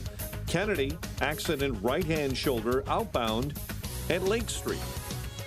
Chicago's Morning Answer continues next. Now a check of your forecast in the Air Right Heating and Cooling Weather Center. Cloudy and breezy with a couple of showers, maybe a thunderstorm by the afternoon, and a high of 75. Get the latest weather, traffic, and news updates online at 560theanswer.com. This hourly segment is brought to you by Goldilocks, offering 24/7 security solutions for homes and businesses. Call them today at 708-889-5600. Now, from the Signature Bank Studios. Only the biggest stories, only the biggest guests, and only the biggest opinions. This is AM 560, The Answer. Top of the morning, Dan Proft here. So, maritime traffic is begun to move through the Strait of Hormuz, of course I'm talking about. Trump in France for the G7. Meanwhile, J.D. Vance back at home making the rounds on the news programs to sell the settlement that was announced on Sunday. Here he is with Becky Quick, CNBC on Squawk Box, talking about the two-step verification process that provides teeth to this pending agreement. A two-step verification process. We say to the Iranians, you are welcome to have access to an unsanctioned economy. You're welcome to be reinvited into the world economy, but only if you honor the commitments that you make in this agreement. So that's the leverage point and simultaneously the enforcement mechanism we have over their nuclear program. And if you step back, the last point that I'd make about this is that we have affirmatively and comprehensively destroyed their nuclear program from what we've done over the last year and a half in the Trump administration. What this agreement does is say to the Iranians that you don't have access to the money to rebuild that nuclear program, but if you're willing to give up that program long term, if you're willing to accept the inspections and verification regime that's necessary to give us the confidence you're never going to have a nuclear weapon, then we want you to be a prosperous country, and we will reinvite you into the community of nations. And that's fundamentally the two-step process, the choice the Iranians have to make. Well, what happens when they feint like they're going to comply to release the money? And as we talked about yesterday, Lee Smith, writing over a tablet, suggests billions have already been released to the Iranians from the Emiratis. So no U.S. dollars, but are we green lighting Gulf states to start making with the cash for the mullahs? Through this $300 billion reconstruction fund? What happens when that money starts flowing? Money's fungible. And how do you ensure that it's all going to productive ends as they seek to become a normal country and join the community of nations, end their nuclear ambitions? Well, this is what Vance said on the topic to Ed O'Keefe over at CBS. There hasn't been a single dollar of sanctions relief or unfrozen assets, either from the United States or any of our allies in the Gulf. I've seen some misreporting about that. I don't know where it comes from.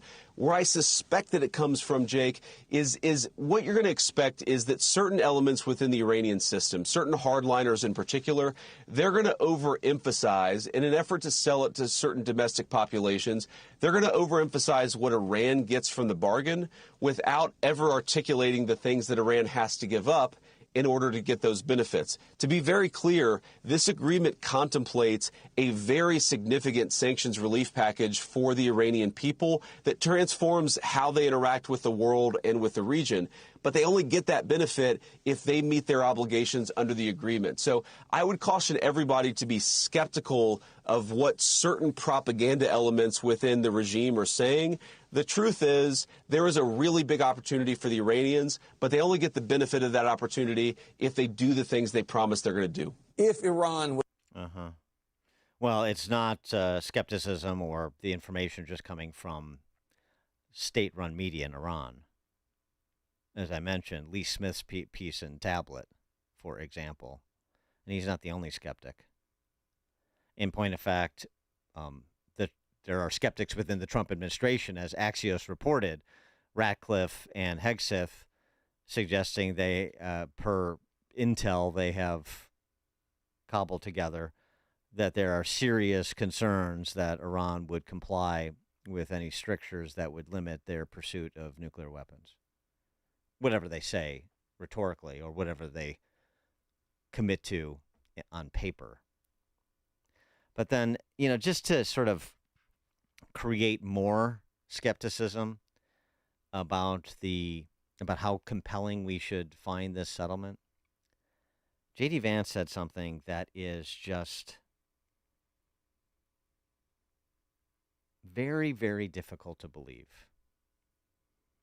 It sounds like you're overselling when you say something like this, sans any evidence to support the claim.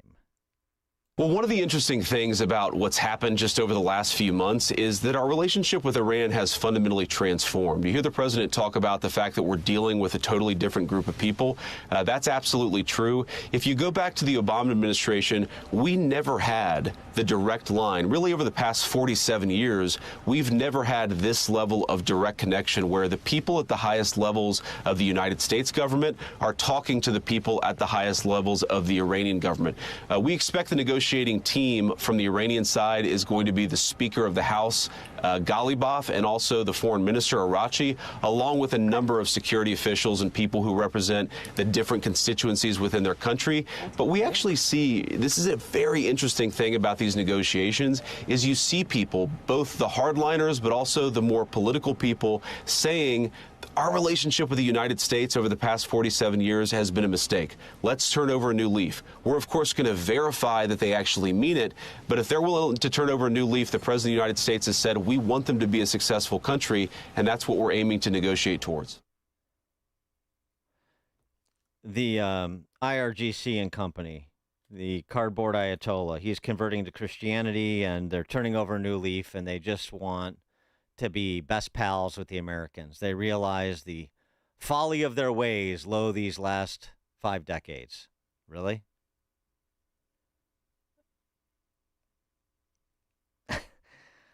It's just an unbelievable statement. For more on this, please be joined by Michael Rubin, Senior Fellow at the American Enterprise Institute, Director of Policy Analysis for the Middle East Forum. Michael, thanks for joining us. Appreciate it. Hey, thanks for having me. So we had a mass epiphany in Tehran over the weekend, and they're going to chart a completely different course so they can join the community of nations and have a relationship with us like, say, Austria or Switzerland does. Yeah, I know. And I have a Brooklyn Bridge to sell you. And we seem to be making the same mistake multiple times every single administration when any president believes that the problem we've had with Iran is simply his American predecessors, rather than understanding what the Iranian strategy is and that they have agency. Yeah, I mean, but when Vance, I mean, I don't want to belabor the point because there's some things here that definitely are different from the Obama-Biden approach. But I mean, when Vance makes such a he's a smart guy. When he makes such a ridiculous Pollyannish statement like that, what do you read into there? I mean, I read into it that we are calibrating our strategy to wishful thinking rather than reality. And just a couple notes. This inclusion of Israel and a mandatory ceasefire with Hezbollah, that's a poison pill. Right. What Iran is going to start doing is arming Hezbollah, provoking Hezbollah to fight, and if Israel responds, then Iran is going to use that as an excuse to walk away from the deal, but they already have $24 billion given to them. And when President Trump or J.D. Vance say that the agreement is being misconstrued in the press, what they're failing to note is that their own administration's background calls talked about the $300 billion fund. It isn't some random propaganda from opponents. It was actually being briefed by their own administration. Yeah, I mean, the $300 billion, I mean, Mark Thiessen over the Washington Post said that would be like the Marshall Plan, providing the Marshall Plan to rebuild Germany while the Nazis were still in power. Is that too strong, or is that fair? No, I think that is accurate. Mark is right on this. What we have consistent problems with in the United States is understanding the ideology of our opponents. President Trump isn't an ideologue. He sees himself as a pragmatist, as a deal maker. He will try to come to a win-win solution, but he doesn't understand. He projects his own thinking onto opponents who have been raised in an environment where what they seek is the return of the hidden imam and the glories and the expansion of the Islamic revolution. This is where we're having a major problem. It is important still to recognize the differences between this and the JCPOA, since that's one of the criticisms coming from the left is all this and all you did was get the same thing that Obama did. That's not quite true. I mean, it's not true at all. In fact, I mean, first the impact of the military campaign and what that means, at least medium term, for the Iranians. And secondly, the use of military force, the use of the stick for really the first time in a serious way by a United States president, does change the dynamic, at least of what this president is willing to do and maybe predecessors setting the precedent. So, I mean, is there anything that you can take away from some of what has been accomplished, even though it's nowhere near the unconditional surrender that Trump demanded at the outset of this? Some of what you can take away that is positive, or is the whole thing, in your view, a catastrophe? Look, I hate to throw cold water on this, but it's a catastrophe. On January 3rd, 2020, after Donald Trump had ordered the successful elimination of Qasem Soleimani, Iran's master terrorist, Trump tweeted, Iran has never won a war and never lost a negotiation. It seems that's actually the case now. Look, the problem with the 2015 nuclear deal was that it left Iran with an industrial-scale nuclear program, and it had sunset clauses that would lead to the expiration of the various controls that were put on it. This deal that Trump has negotiated does the exact same thing. We also have an issue that we don't know really who we're negotiating with. That's the biggest difference from 2015. We don't know if Kalibaf who is the head of the parliament and a former Islamic Revolutionary Guard Corps man, actually has the control. If we're paying money to Iran, who's receiving that money? We've already seen Hezbollah and Hamas say that they expect to get a cut of that. And so when you're front-loading money, when you're giving money to your adversary, that's the real problem. You know what I would do, Dan? What I would do is take that Iranian money and give it to the Emiratis, give it to the Kuwaitis, give it to the Bahrainis, give it to the Lebanese, people who have been hit by the Iranians, call it reparations, and that would teach the Iranians a lesson. At the same time, show our allies that we have their back and we're not going to throw them under the bus for the sake of a signing ceremony, a ribbon cutting for a skyscraper that hasn't even been built yet.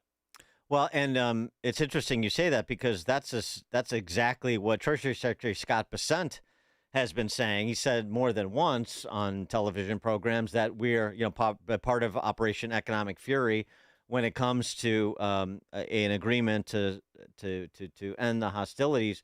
We're going to use the profits from Iranian oil or the funds that have been frozen or that we've interdicted.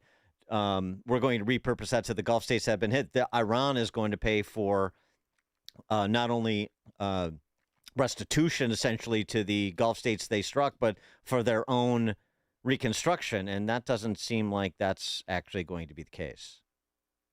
No, it doesn't. And what I had written an article a while ago after talking to people in Lebanon, that, look, one of the successes that Donald Trump has had is the Israelis and the Lebanese are engaged in a diplomatic process which is more advanced and open than any in the last 40 years. And the reason for that is they face a common enemy in Hezbollah. If we took the Iranian frozen assets, which were in a Qatari bank, they had been returned during the Biden administration from South Korea to that bank, we gave it to the Lebanese government as reparations. What we could have done is actually shown all the Shia in southern Lebanon that they need to turn to the Lebanese government. They're the ones who can do the reconstruction rather than Hezbollah. We seem to be snatching defeat from the jaws of victory. And what worries me even more are these comments coming out of the State Department, especially Tom Barak, the ambassador to Turkey, as well as Donald Trump, saying that, look, the Israelis don't need to worry about Hezbollah. If there's a problem, Syria can take care of it. Since when do we put American national security in the hands of a former al-Qaeda leader? It's absolutely bonkers. And as I mentioned at the outset, Ratcliffe and and Hegseth and Rubio saying, we're not sure we're going to get specific performance from the Iranians, and we have intel to that effect. This is sort of an ongoing factional war around Trump between sort of Vance, Witkoff, and Kushner, and Rubio, Hegseth, and Ratcliffe in terms of the competing understandings of Iran and what to do here. Yeah, I think that's absolutely the case. But look, when we look at the past 20, 25 years, the Americans are never going to be able to win a war if we don't fulfill two things. Number one is have Congress on our side. Number two is stop prioritizing the internal politics within an administration. We kneecap ourselves, and you got to understand, every single adversary understands that at this point. Well, and right. And when Trump said, I'm not worried about people's financial interests, of course, that was bastardized and misrepresented. What he was saying is something that you would expect a statement to say. Look, I've got a longer term play here that in the interests of America's national security, which is also in the interest of America's economic security interests, and that is to defang the Iranians and set them back and teach them how they must comport themselves if they're going to, exist in this so-called community of nations, which doesn't really exist, but I digress. So that's what he was saying, but that's not what he ended up doing here. It seems like he absolutely was looking, as the critics were arguing, looking for any way out he could get in service of domestic political consideration short term.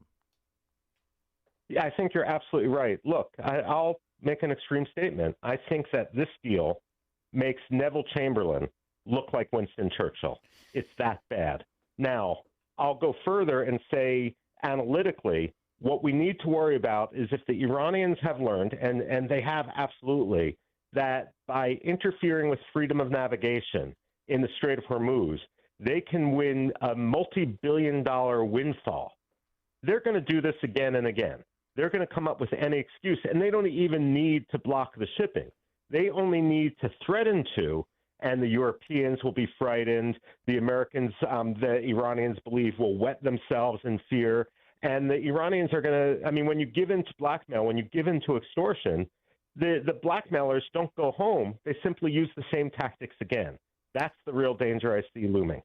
Michael Rubin, Senior Fellow at the American Enterprise Institute, Director of Policy and Analysis for the Middle East Forum. Michael, thank you as always. Appreciate it. Hey, thank you. And Michael joined us on the alphawealthgroup.com answer line. This is the morning show more Chicago radio listeners are choosing. This is Chicago's Morning Answer on AM 560. The Answer. John was an active man. He'd go for runs, walk the golf course, and always take the stairs instead of the elevator. But then bone-on-bone knee pain got in the way and affected his mobility. It became too painful to even go for walks. And when it seemed like John's only option was knee replacement surgery, a friend told him about the Joint Relief Institute and their affordable, non-surgical knee pain relief. John met with the Joint Relief Institute and discovered their lubricating gel treatment could rejuvenate his lost cartilage. Safe, effective, no surgery. Long story short, John is now back to being active without pain or medication. There is an alternative to knee replacement surgery. Stop living in pain. Call the Joint Relief Institute today, 708-315-6800, or visit jointreliefinstitute.com. Locations in Glenview, Oak Brook, and Orland Park. That's 708-315-6800. Medicare and most private insurance plans accepted. Reclaim your mobility with the Joint Relief Institute. AM 560, The Answer. That now means it's time for In-Depth History with Frank, the history teacher from Arlington Heights, because there's nothing new in this world, just the history you don't know, and Frank does. Frank, take it away. Good morning. Fastball inside. So said Cubs manager Don Zimmer to Greg Maddux at a mound visit Game 1 of the 1989 NLCS at Wrigley. Apparently a lip reader, though, batter Will Clark on the next pitch belts the most emphatic home run of my lifetime. A grand slam onto Sheffield Avenue, taking all the air out of the Cubs' balloon as they lose in 5 to the Giants. In this incident is largely why today we see players and coaches in just about any sport cover their mouths when relaying information. Election results, of course, though, are a form of political information, too, and evidently California has no interest in ensuring their protection or accuracy. From automatic mailing of ballots to smiley face signature verifications to alleged voters self-dating their postmarks, the Kings in Sacramento have deliberately created a faux legal system where any number of vulnerabilities can be hacked, leading to election results that might as well be the null set. English philosopher John Locke, way back in the 1680s, clearly believed in accurate political information. In fact, he believed in it so much that he stipulated that there were two ways for the people to convey their consent of the governed. And those two are election, the preferred route, and revolution. Yes, Locke argued in his 2 treatises on government that the people have the right to revolution if their unalienable rights are being violated. France sure listened a century later as it has flailed around, often violently, through 5 republics, 3 monarchies, 2 empires, a commune, a consulate, and a directory since 1789. On the lighter side, another way to think of California today comes from the Marble Rye episode of Seinfeld. Kramer, dope that he was, fed his horse Rusty beefarino before heading out on the carriage ride. The passenger, Mr. Ross, smelling the GI backdraft his cousin Rusty, had sense enough to say, "Turn around, we've had enough." Mr. Pratt, losing in L.A. in the way he did, raises serious questions about whether Californians are still able to convey that same message through voting. But they have had enough. The Kings in Sacramento. Well done, Frank, as always. It's now 7 o'clock on AM 560 WIND. It's the biggest part of the deal with Iran. I'm Dave Anthony, Fox News. President Trump insisting again Iran won't be able to build a nuclear weapon. And if they do, they suffer unbelievable consequences. Also saying at the G7 summit in France. We are not investing any money in Iran, by the way. That rumor got out there yesterday. It was ridiculous. Iran could get sanctions relief as the nuclear talks continue on an agreement that allow a free flow of shipping through the Strait of Hormuz. The president also says he's not happy with Israel's continued attacks on Hezbollah in Lebanon. It just goes on forever.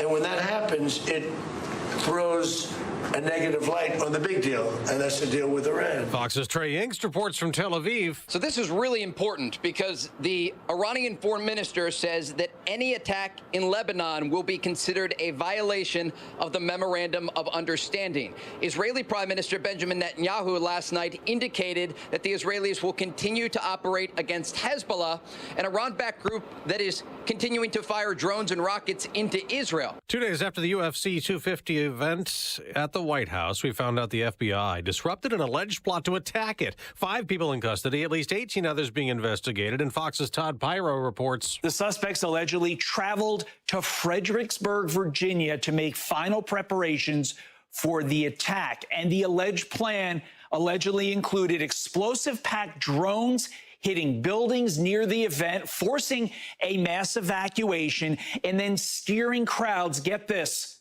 toward a pre-staged sniper team. Of course, that never happened. The plot was thwarted. The president called the UFC event Sunday night spectacular. The polls are just opening now in Oklahoma, where it's primary day, and there's also voting in key Senate races now, runoffs in Alabama and Georgia, and there's a primary for mayor in Washington, D.C. America's listening to Fox News. WIND, Chicago. 62 degrees, clouds and sun in our QC Kinetics newsroom. Thunderstorms could hit later this afternoon with a high of 75. A suspect in a deadly shooting is seriously wounded after an officer-involved shooting on Chicago's north side. He obviously took off running. We took off running behind the alleyway here, behind the first alleyway here off of Clark and Argyle, and ducked behind a vehicle, and then we heard several gunshots. Police say the suspect shot and killed a man during an altercation last night in the 4800 block of North Clark, then took off running as officers chased. That man then turned and raised a firearm in the direction of officers who only then raised their weapons and opened fire, striking him. A 27-year-old man riding a bike in Grant Park was killed in a shooting this morning. Chicago police say it happened around 12:15 in the 300 block of East Jackson. Chicago field office of the FBI is seeking to identify potential victims of a former board member for Aurora Christian Schools, now facing several counts related to sex abuse of minors. Michael Herbert, 55, of Aurora, was charged back in May. The FBI now believes Herbert primarily targeted minor boys between 2013 and 2022. He remains incarcerated in the Kane County Jail. The Obama Presidential Library unveiling the first official portrait of the former President Barack Obama and the First Lady at the Obama Presidential Center. Before we get any commentary in, we just got to soak it in. It's us. And It is so all pretty. of the stories Look at within the story. Your house was behind there. Euclid. Oh my God, you got everything in there. The portrait will be on display at the museum at the Obama Center, set to open this week. Bulls have apparently chosen their next head coach, reaching a deal to hire Portland Trailblazers interim head coach Tiago Splitter as their new head coach. Cubs 5-4 winners over the Rockies at Wrigley. PCA hit for the cycle. First place White Sox battle the Yankees in the Bronx. The news, a service of Fox Valley Coins. It's a great time to bring in your scrap gold jewelry and sterling flatware. Cash or check offered on the spot. FoxValleyCoins.com. A check of the roads coming up in 2 minutes on AM 560. Mike Gallagher explains the new feel of politics. Everybody is on edge. Everybody's tense. Everybody recognizes there's something different this year. I understand why it's different now. The left is playing by a whole different set of rules. They are starting to openly declare what needs to be done with more than half of the country. The Mike Gallagher Show, weekdays at 9 on AM 560. The Answer. Buy gold and put some silver in your pocket. I know what you're thinking. Everything's expensive right now. How am I going to buy gold? It's Ron Paul. Nowadays, a lot of things are out of your control, but there is something you can do right now to diversify your retirement, and it doesn't cost you anything out of pocket. My friends at Birch Gold Group will help you convert an IRA or 401k into an IRA in gold, a time-tested hedge against inflation. Plus, in honor of America 250, Birch Gold is going to give you a special America 250 1-ounce silver round for every $10,000 you purchase by July 2nd. Text the word SHELTER to the number 989898 to get a free info kit from Birch Gold and claim eligibility for this limited time offer. Again, text the word SHELTER to 989898 today. Let me ask you something. Does your garage floor look bad? Covered in salt, cracked, or stained from the winter's brutal blast? Well, I've got a fix for you so you can start enjoying your garage this spring. Contact my good friends at Level 10 Coatings. Level 10 brought my garage floor from dirty and gross to showroom, shiny new in just one day. Level 10 Coatings can do the same for you. A quick and easy fix, permanent durable solution. Guaranteed to never chip or peel. Get it done now so you can enjoy your garage this spring and summer. Schedule your free quote today and mention me, Amy, for $500 off. Visit level10coatings.com. That's level, the number 10, coatings.com. Level10coatings.com or call 855-510-2628. Again, that's 855-510-2628. Level 10 Coatings, your premier concrete coating experts. 7:07, let's get an update on the roads. In our Team Hochberg Traffic Center, a service of Woodland Windows and Doors in Roselle. For over 52 years, Woodland has been transforming living spaces with Marvin Windows, featuring styles ranging from modern to traditional. Visit woodlandwindows.com to get started today. Accident in Mokina this morning, 191st and LaGrange Road. Reagan Memorial, I-88 eastbound on the brakes right at 22nd all the way to the Tri-State. Accident on the Tri-State, left shoulder southbound between the Reagan to down past 31st.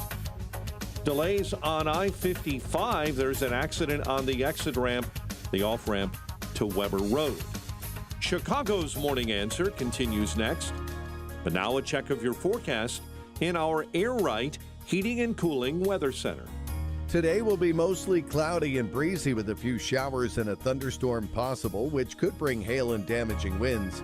The high temperature will reach 74. Tonight will be partly cloudy with a low of 56. I'm meteorologist Jason Caterina on AM 560, The Answer. Get the latest weather, traffic, and news updates online at 560theanswer.com. This hourly segment is brought to you by Goldilocks, offering 24/7 security solutions for homes and businesses. Call them today at 708-889-5600. Now, from the Signature Bank Studios, this is Chicago's Morning Answer with Dan Proft on AM 560, The Answer.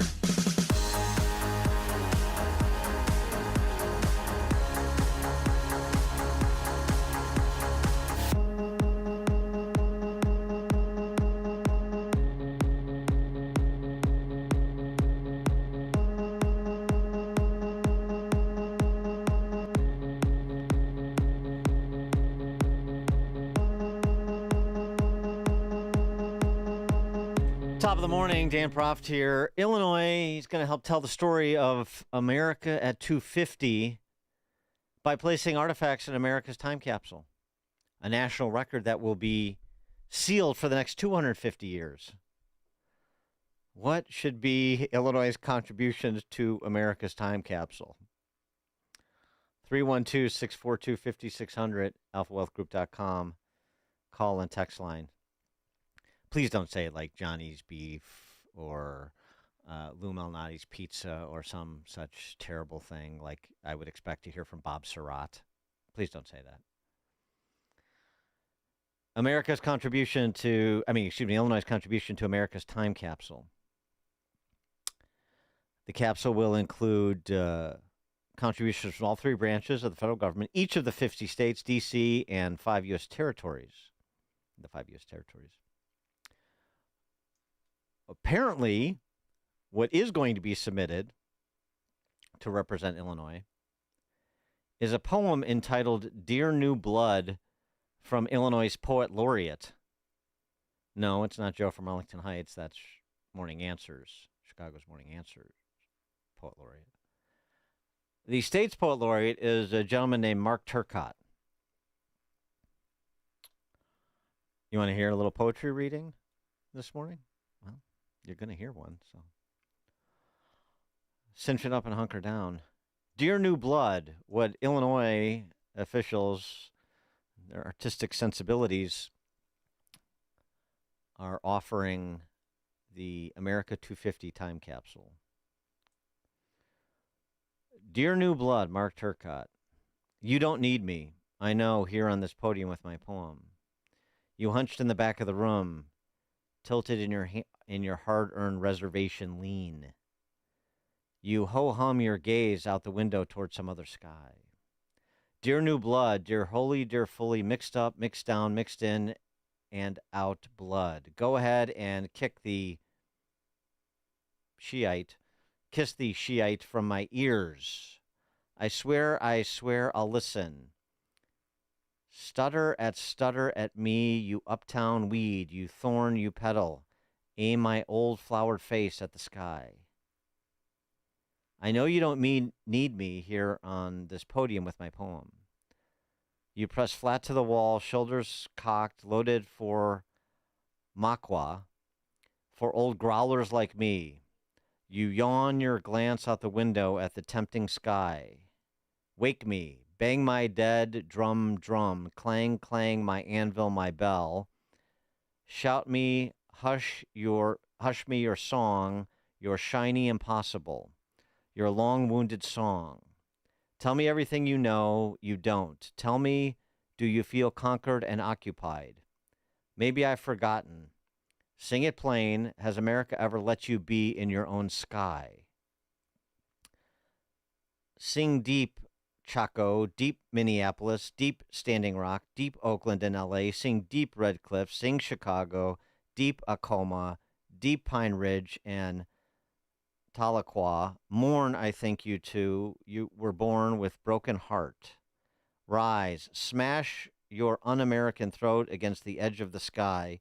You don't need me, I know, but don't go, don't look away. I need you. Mark Turcott, Illinois Poet Laureate. He is the author of 4 books on poetry, an enrolled member of the Anishinaabe Turtle Mountain Band, and he works in Chicago. This is, I mean, I can divine the point of it, I guess, but I don't know from a town that, produced the likes of Carl Sandburg. I don't know that if we were going to offer a poem that our current poet laureate would be at the top of my list. I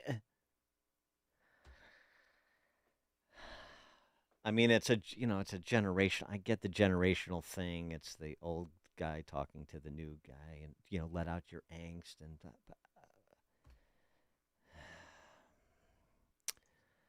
oh, boy. Mike in Deerfield, you're on Chicago's Morning Answer. Yeah, Dan, thanks for taking my call. I think in the time capsule they should put Steve Bartman's Walkman wrapped in his Cubs hat.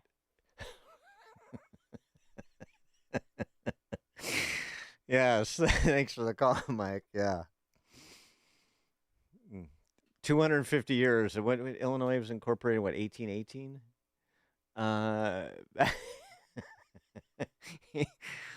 108 years, and the definitive symbol for Illinois to contribute to our national heritage is Bartman's headphones wrapped in his Cub hat. I think that is appropriate for this hick town. It is such a parochial place. Mark Turcott's, appeal to the intergenerational compact notwithstanding, Don in Bloomingdale. Yeah, and I think they should put a big giant logo sticker of U-Haul in there because of Illinois single-handedly making that company a Fortune 500 company. Thanks for the call, Don. Okay. What should be in the time capsule? But part of this is the stories, telling these stories, the America 250 stories. You see a lot of these circulating online now, and some are, they're all very cool. For example, this is one that was offered on Tom Landry. You remember Tom Landry as the coach of the Cowboys. Few remember him sitting in the cockpit of a dying bomber over Europe. Before he became one of America's most famous football coaches, Landry served as a B-17 pilot during World War II. Flying from England, he led missions deep into enemy territory where every flight carried the possibility of never returning home. Then came his 30th mission. High above Europe, German anti-aircraft fire found its target. Explosions ripped through the bomber. One engine failed, then another, then another, then another. Suddenly, all 4 engines were gone. The massive B-17 was no longer flying. It was falling. Inside the aircraft were young airmen who knew exactly what that usually meant: death. Panic could have spread through the crew. Landry never allowed it. Witnesses later recalled how he calmly fought to keep control of the powerless aircraft as it dropped toward the ground. With no engines and almost no options, he glided the crippled bomber toward a field in France. Then came the impact. Steel scraped across the earth. The aircraft slammed into the ground. Against all odds, the crew survived. The young pilot had brought them home. Years later, America would know Tom Landry as the coach who built the Dallas Cowboys into a dynasty. Fans would admire his discipline, leadership, and calm under pressure. What many never realized was that those qualities were forged not on a football field, but inside a shattered bomber falling from the sky during World War II. Long before he coached champions, Tom Landry was already saving lives. Of the Tom Landry story.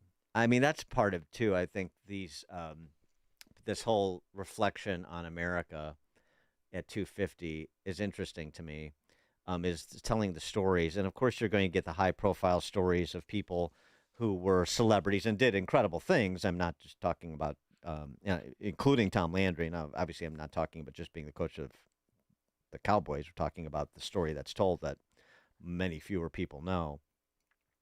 And stories circulating about, the Marquis de Lafayette and so many other great Americans and allies of America, like the Marquis de Lafayette. But one thing I was just thinking about, and I guess this struck me because a friend of the show passed away last week unexpectedly. And it's not just because he was a friend of the show and a fan, and I play golf with him a few times and stuff. But it's the people who, and I always go back to this, people who play by the rules in this country that are not celebrities. Some have stories of heroism like Tom Landry, some do not. But the way they live their lives represents a manifestation of the values upon which this country was founded. And I think sort of those Americans deserve to be included in the story of America because, of course, they are the majority of Americans for the last 250 years. They've been the backbone of this country, and they don't get the recognition that somebody who goes on to fame in the venues for which we confer fame in this country, they don't get the recognition that athletes and actors and singers and politicians get. And I think they should, or at least they should be included in these stories, these time their story should be included in when we talk about time capsules and we talk about reflecting on 250 years of America.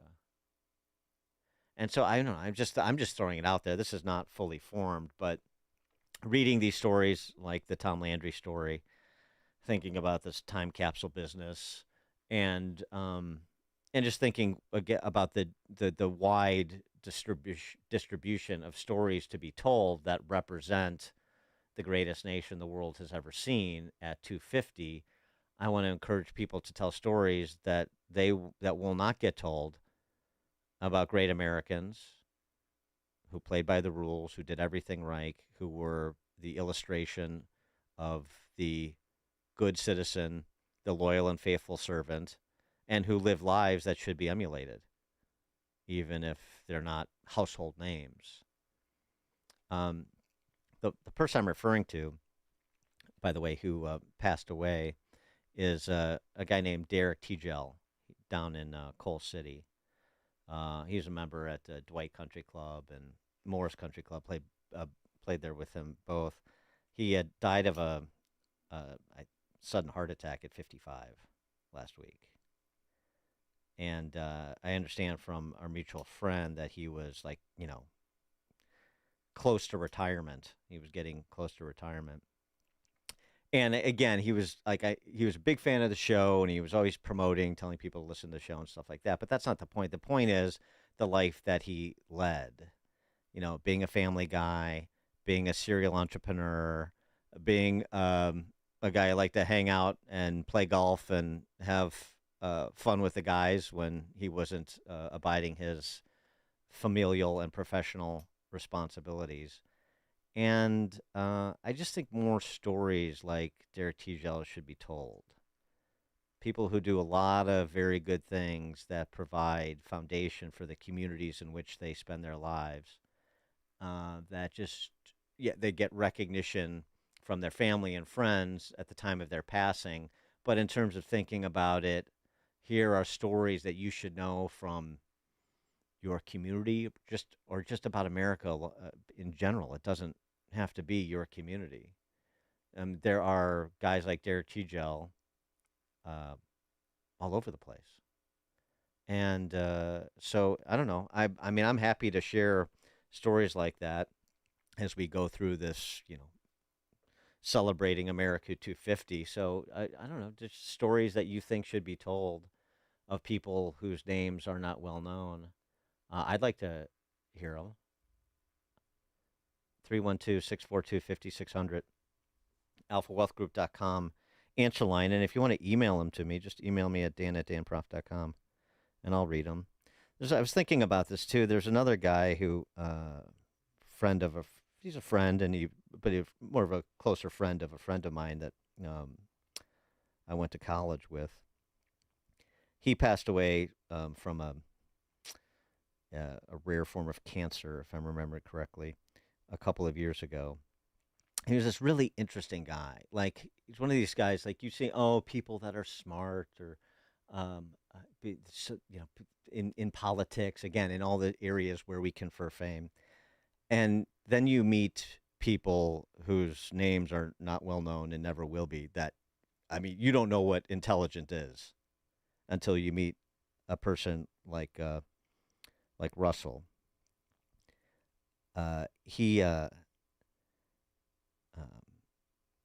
He made the software for the cellular base stations, at the advent of cell phones. This guy, Russell Razayan, was genius level, and he was a shy guy. He's eccentric, as a lot of particularly intelligent people can be. He was a Dungeons and Dragons guy, which I appreciated. He was a big vintage car guy. And this is, I just thought of him, and so I asked my friend to write a piece about him. This is sort of what I'm talking about, so let me give you an example. This is what my friend Jeff wrote about Russell. Russell was a brilliantly smart man, a compassionate human being, and a truly patriotic American. The child of immigrants, he believed in the promise of freedom and the power of individuals to realize their full potential. Always a bit eccentric, he was a computer genius who worked at the highest level of his profession, mastering some of the world's most advanced technology. But more importantly, he was a great friend, able to give advice, wise counsel, and impart optimism with a personal warmth that made close friends feel like family. Whether with his gamer pals playing D&D, fellow gearheads who loved driving fine automobiles, or hamming it up with his shortwave radio crowd, eccentric, as I said, he understood the value of joy, self-actualization, and free exchange of ideas. He was taken from this world entirely too soon, and those who knew him will always remember his genuine friendship. He was a really interesting guy, and it's like one of those guys, libertarian and sort of political philosophy, but you just have great conversations with on any topic that you want to discuss. Before there was AI and the large language models where you could, put in a search term and click a button, there were people that had internalized this wide range and deep base of knowledge about all of the things that are important when it comes to living in a free society. So, yeah, I don't know. I don't know if there's an interest level or not, but I just figured I'd tell a couple stories and throw them out because we have great stories from great Americans and great patriots, and those should be told too. But I think more of these stories, the stories of Russell and the stories of Derek, should be told as well. This is Chicago's Morning Answer. Your show keeps me alive during the week. There's nobody I'd rather listen to between 5 and 9 in the morning than you guys. On AM 560, The Answer. Platform safety is critical at your commercial and industrial facility. Keeping people safe and meeting OSHA requirements isn't optional. That's why Vans Industrial offers free platform inspections by professional structural engineers who know exactly what to look for. Problems with platforms, ladders, or stairs can lead to costly fines or worse. Vans Industrial helps you meet OSHA standards to protect people in your facility. Hi, I'm Dave Van Camp, president of Vans Industrial. With decades of experience, I bring long-standing industry knowledge from inspecting, correcting, and replacing countless platforms to make facilities safer. Vans Industrial is a specialty contractor equipped to modify or replace steel catwalks, handrails, stairways, and ladders. Our union building trades professionals fabricate and install high-quality steel systems that create safer work environments. Call 833-VANS-IND for a free platform inspection by professional structural engineers. See what else we can do for you. Visit vansindustrial.com. That's VANS Industrial.com. Chicagoland certified financial planning professional Tim Stearns discusses taxes in retirement. Most people are paying more in taxes and keeping less of their money to live and do what they enjoy. That's why we've put out the retirement tax bill calculator online. You can see with your own eyes just how much you might be overpaying. It's a valuable tool, $500 value, but we made it free for you to view and run your own numbers at MVPCFP.com. That's MVPCFP.com. To run your retirement tax bill calculator, go to MVPCFP.com. Investment advisory services offered through Cornerstone Securities, LLC. Welcome to another edition of Tuesdays with Tim. My friend Tim Stearns, a certified financial planner with TJ Stearns Financial Planning in Arlington Heights. Tim, how are you? Welcome back. Doing well. Thanks for having me. So, Tim, let's check in on how you've been helping clients achieve financial security and peace of mind. Perhaps you have a story or two, a success story or two, an example of how you've helped clients recently. I remember I had a neighbor who, believe it or not, was a longtime listener to your show. And he had come up to me in the yard and said he wanted to stop and smell the roses and kind of get out of his job. He was done taking the train downtown to Chicago every day and basically working 60 hours a week for a company that didn't really care about him or his family.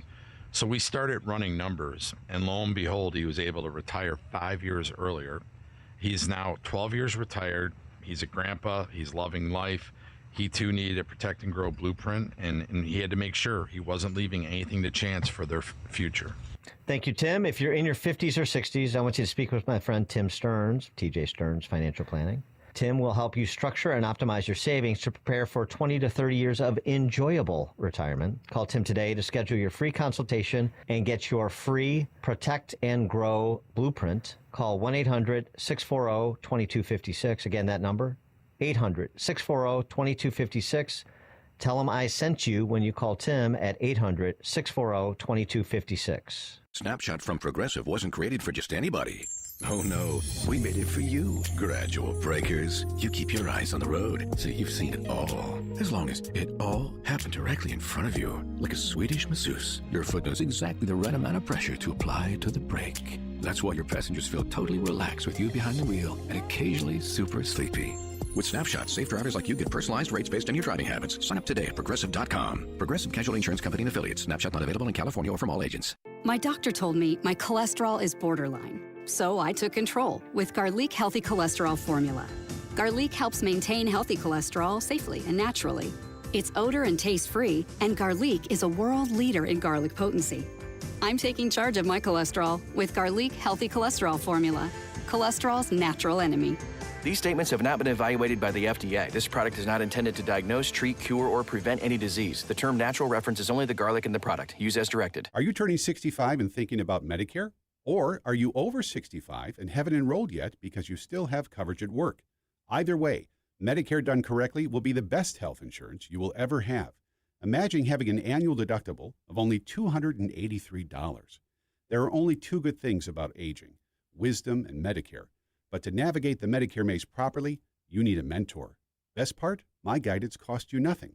Call me. I can help. If you're tired of calling a bureaucrat at an 800 number to help you navigate Medicare, then you need a local expert on your side, your own health insurance mentor. C. Stephen Tucker from healthinsurancementors.com is someone I know and trust. He's a 30-year licensed broker who's been educating our listeners for more than a decade.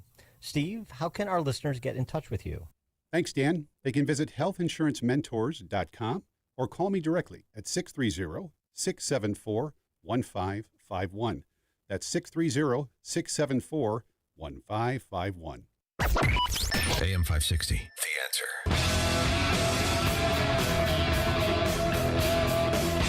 Again, if you want to email me stories like Derek's and Russell's, Dan@danprof.com. Certainly, it's more worthy than the tedious protest poetry of Mark Turcotte. By the way, if Joe in Arlington Heights, our poet laureate, wants to offer something too, of course, we'll always welcome his prose. Coming up at 7:37, we'll talk all things Illinois policy related with Ted Dabrowski, former president of wirepoints.org and former gubernatorial candidate.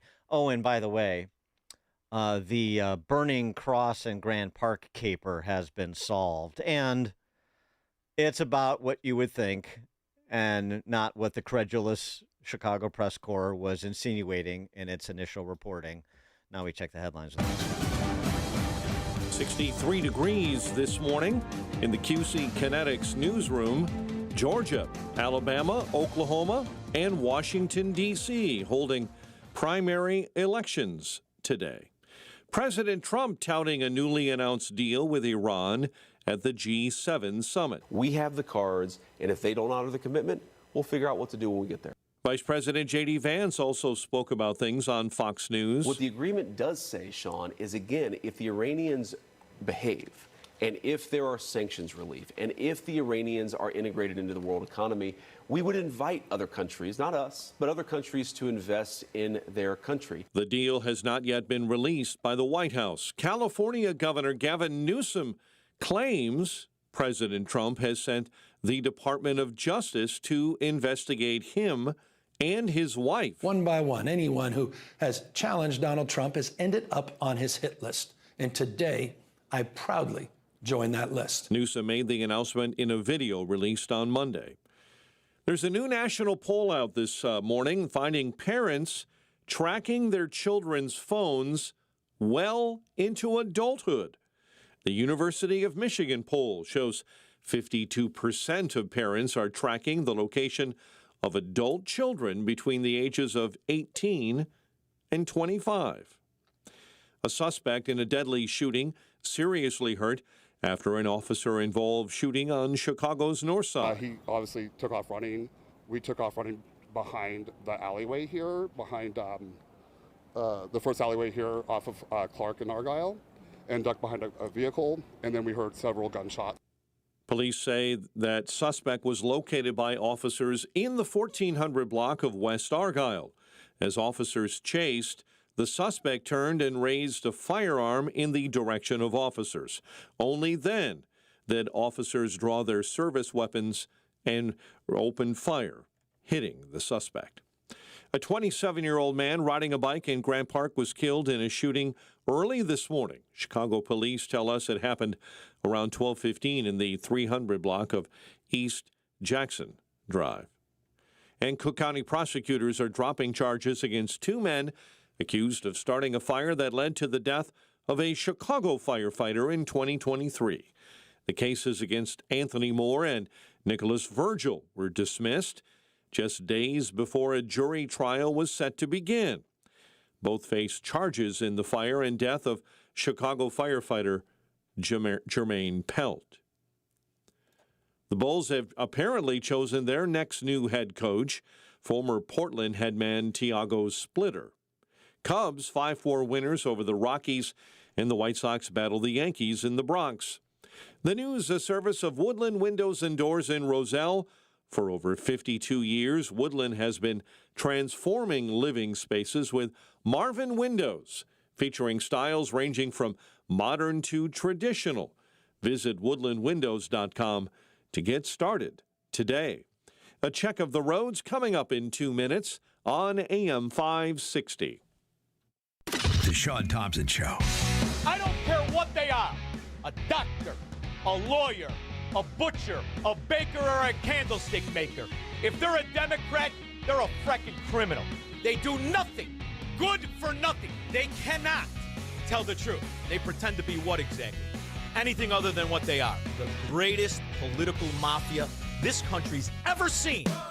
The Sean Thompson Show, weekday afternoons at 4 on AM 560. The Answer. It's Reveille.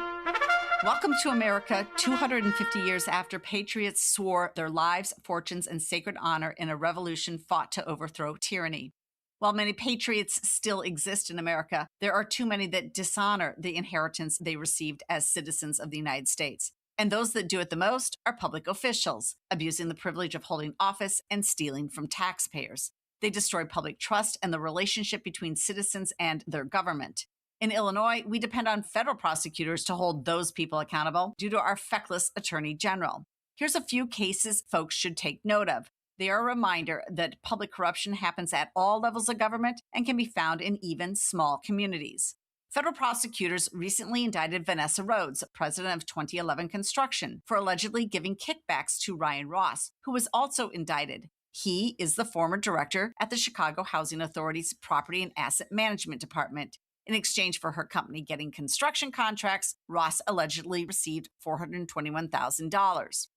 Tatiana Amons is the daughter of State Rep Carol Amons and Champaign County Clerk Aaron Amons. She was recently indicted by the feds for unemployment fraud, claiming benefits while also receiving multiple paychecks, including one as a county board member.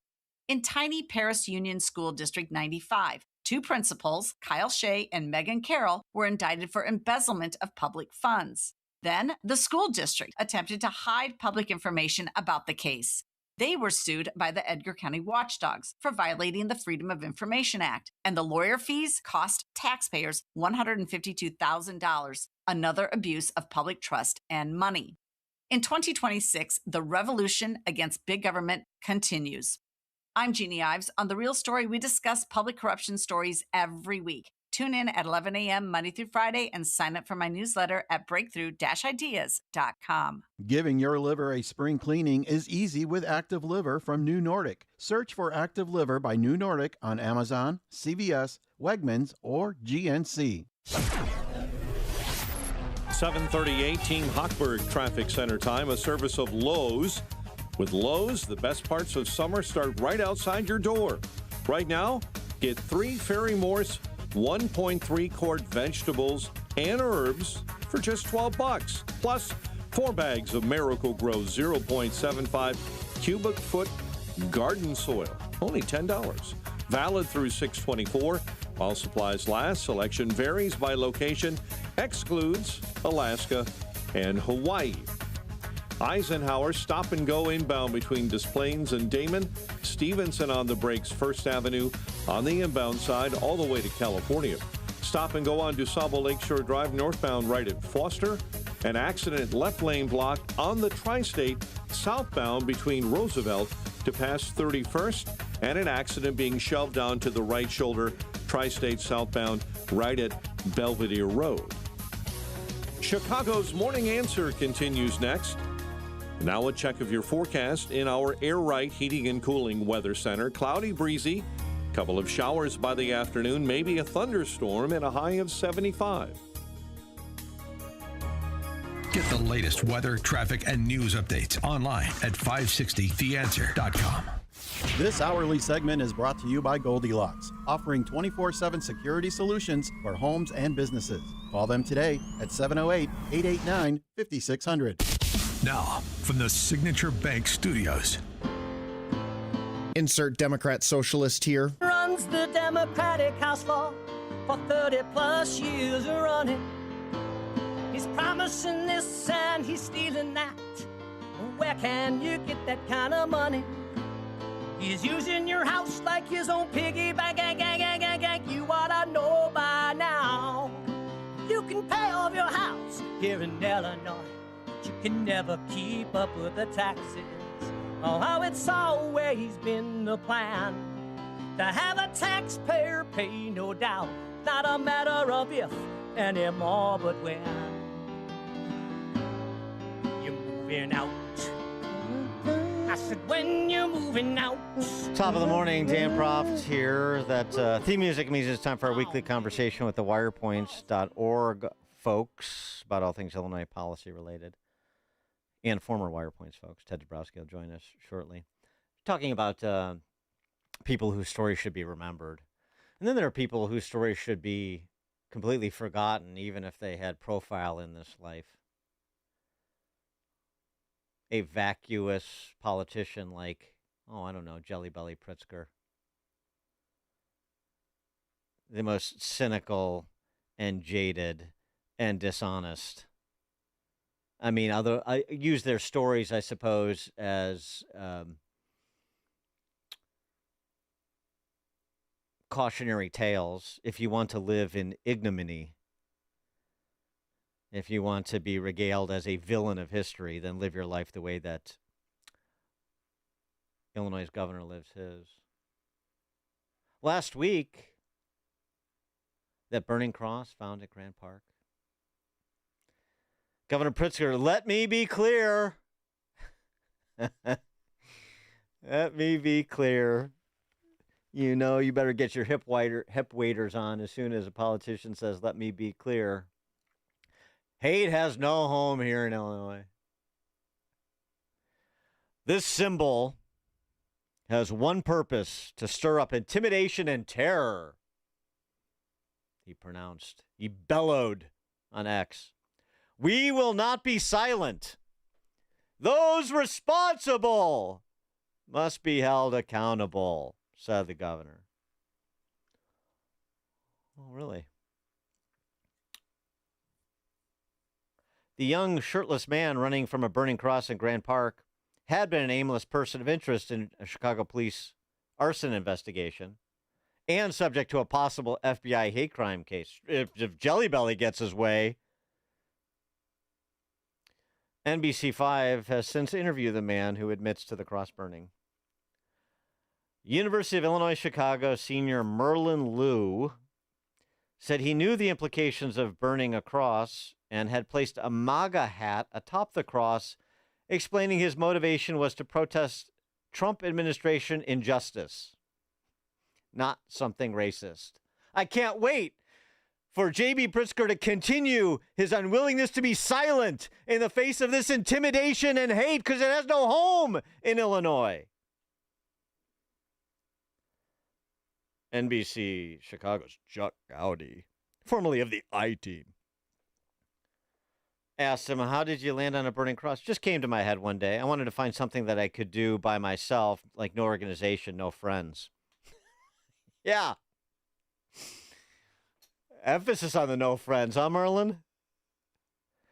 Should you have done it some other way? Chuck Gowdy asked, being the probing investigative reporter that he is. Yeah, probably. Merlin Liu is a 21-year-old Naperville native and USC student. Former tennis player at Neuqua Valley High School. He graduated 4 years ago from Neuqua. Got a good education there, apparently. Tony, leafy Naperville. The western suburbs. Strikes again. Hate has no home here in Illinois. Can't wait for him to be held accountable. Right, Governor? Brother. For more on this, Ted Dabrowski, former president of WirePoints, wirepoints.org, former gubernatorial candidate, Republican, of course. Ted, thanks for joining us. Appreciate it. Good morning, Dan. I'm sure that Merlin is going to be invited now to the governor's mansion to celebrate what he did. I'm just waiting for us to announce his I'm waiting for him to announce his candidacy. That's a credential with the political power structure in this state, right? Exactly. Yeah, exactly. Or maybe he'd like do some sort of artistic endeavor with Jussie Smollett. Maybe, I don't know. Get all the hoaxsters together. But you know what? But the larger point here is about the identity politics and the response, the typical response. Just a Kamala Harris-esque response from Pritzker. Her response to Jussie Smollett, outrage, and racism still exists, and all the responses in the immediacy of it. And the same thing here. And talk about not holding people accountable. Pritzker should be pilloried rhetorically for this while he's walking on the lakefront pretending that's how he lost weight. Well, and this is like the whole identitarian thing, like in Belfast, right? The conclusion now, you jump quickly to the opposite conclusion than you should. And that's how bad it's gotten, is that, they're going to assume the worst on all this kind of stuff. And this is a perfect example of that. And what we need to do eventually, though, is get rid of all this stuff, right? Get rid of the identitarian politics and get back to good old-fashioned merit and accountability. But we're so far away from that. Get back to that. When was that the order of the day in Illinois? Not my lifetime. Certainly around here. Another exhibit, generally on topic. A little Billy Conway, little billionaire baby Billy. He wants to be somebody. He's just an older human now, but he's got big dreams. He writes about the company that was vying to buy Chicago's parking meters. Fool me once, Chicago. No, not with this administration. The company vying to buy Chicago's parking meters helped ramp up inhumane ICE deportation flights. We need to investigate and can't have ICE infiltrating our meters or accessing related data. ICE infiltrating our parking meters. Okay. Appreciate colleagues raising this after raids on our communities and child care centers. Billionaire baby boy Billy standing against ICE for the unwashed masses in Chicago. This is unbelievable. I had not seen this. Which is fascinating. The whole thing about the parking meters to begin with is crazy, right? You sell it at low, let everybody else make all the money, and then buy it back at the high. That would be a typical Chicago move. And then sell it. Then sell it at the low again, and then or get fleeced again. Yeah, maybe Bill Daley is around to broker it. Yeah. Yeah, I mean, absurd. But this Conway thing is just pretty fascinating to link all this together. Wow. And so, and here again, I saw Nick Shirley was in town for a Republican gala for the party and so on and so forth. And it's all like, it's like, let's applaud Nick Shirley. How about what we should do here? How about the coordinated response to the cheap racial politics of a J.B. Pritzker or a Billy Conway? I mean, the whole sort of, we're always deferring one opportunity to contest in order to preserve the ability to defer the next opportunity to contest the order of the day here. Yeah, I was at the Nick Shirley event the other day, and it's interesting that he comes here and he gave a speech about what we should be doing, but unfortunately nobody's doing it. Like you say, we're not doing it here.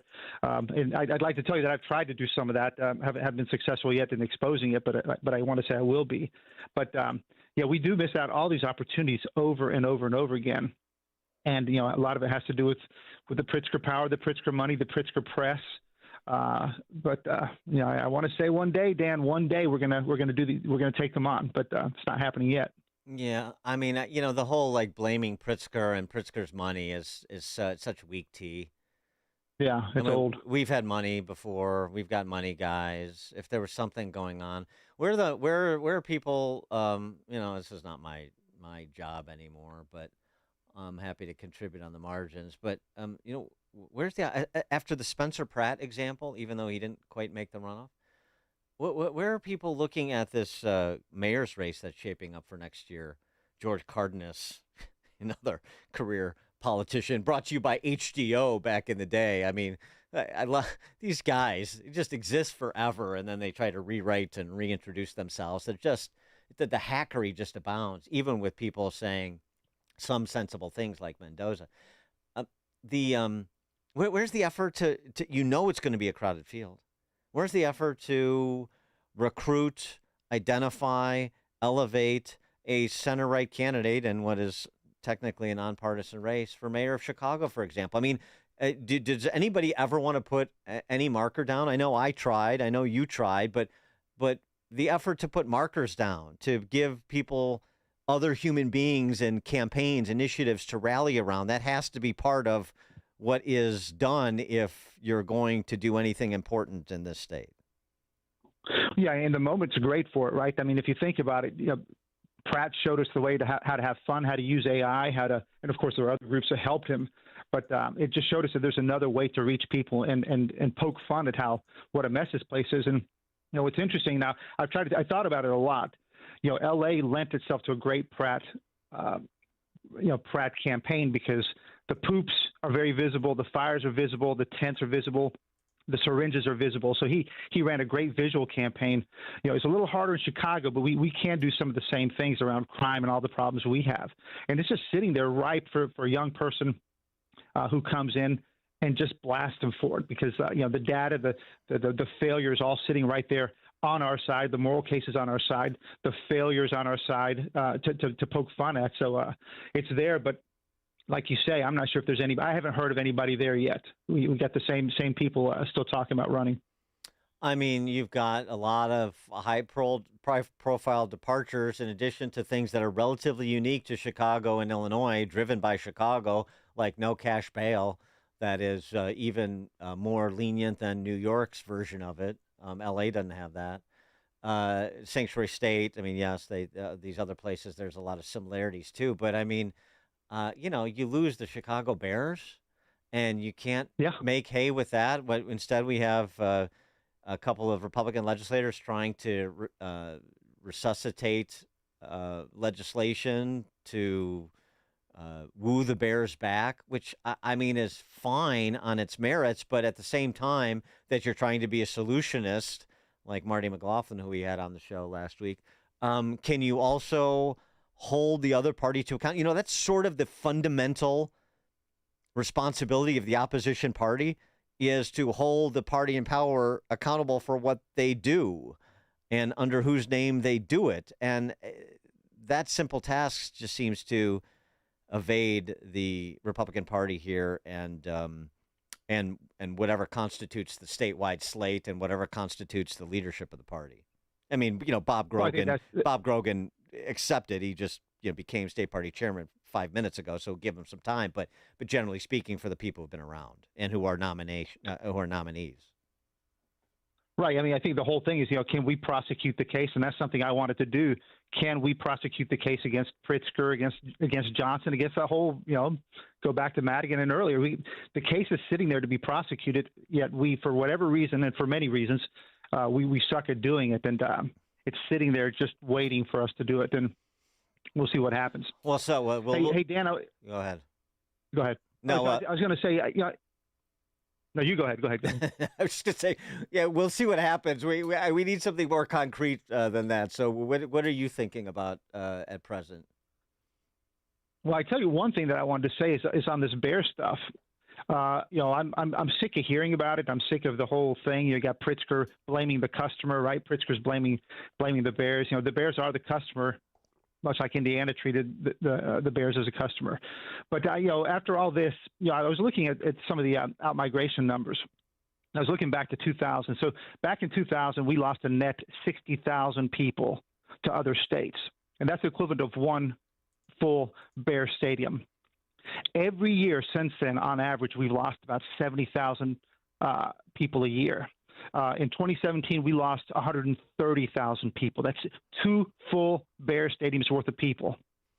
And so, if the Bears is so important, why don't we treat the fact that we lose a Bears worth of a stadium worth of people each year and treat that more seriously? If that should be our obsession. And so what I want to say is what should be happening right now, and I guess if I were in power, this is what I would do, is I'd call for at least a $3 billion property tax rebate to all Illinoisans, because that's what we should be doing, something like that. And I don't care how hard it is to do a $3 billion rebate. I don't care if it's the state imposing something on local governments to give back $3 billion.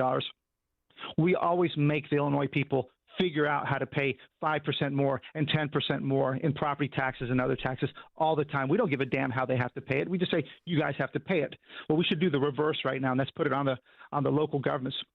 Figure out how to give people $3 billion in rebate. It's about an 8% rebate. Nothing big, but it's something. And, we've never done something like that. Why don't we do it? Stop talking about the Bears and do it for people. Why don't we do it what Florida's doing? The first $250,000 is an assessed valuation is property tax free. Yeah, I mean that's another way to do it. That's because ways to do it. Because $3 billion is just like that's just a big number. I'm telling you, $250,000 in assessed valuation of your property, that's property tax free. In Florida, $250,000 covers 60% of homesteaded homes. I'm sure the number is similar in Illinois.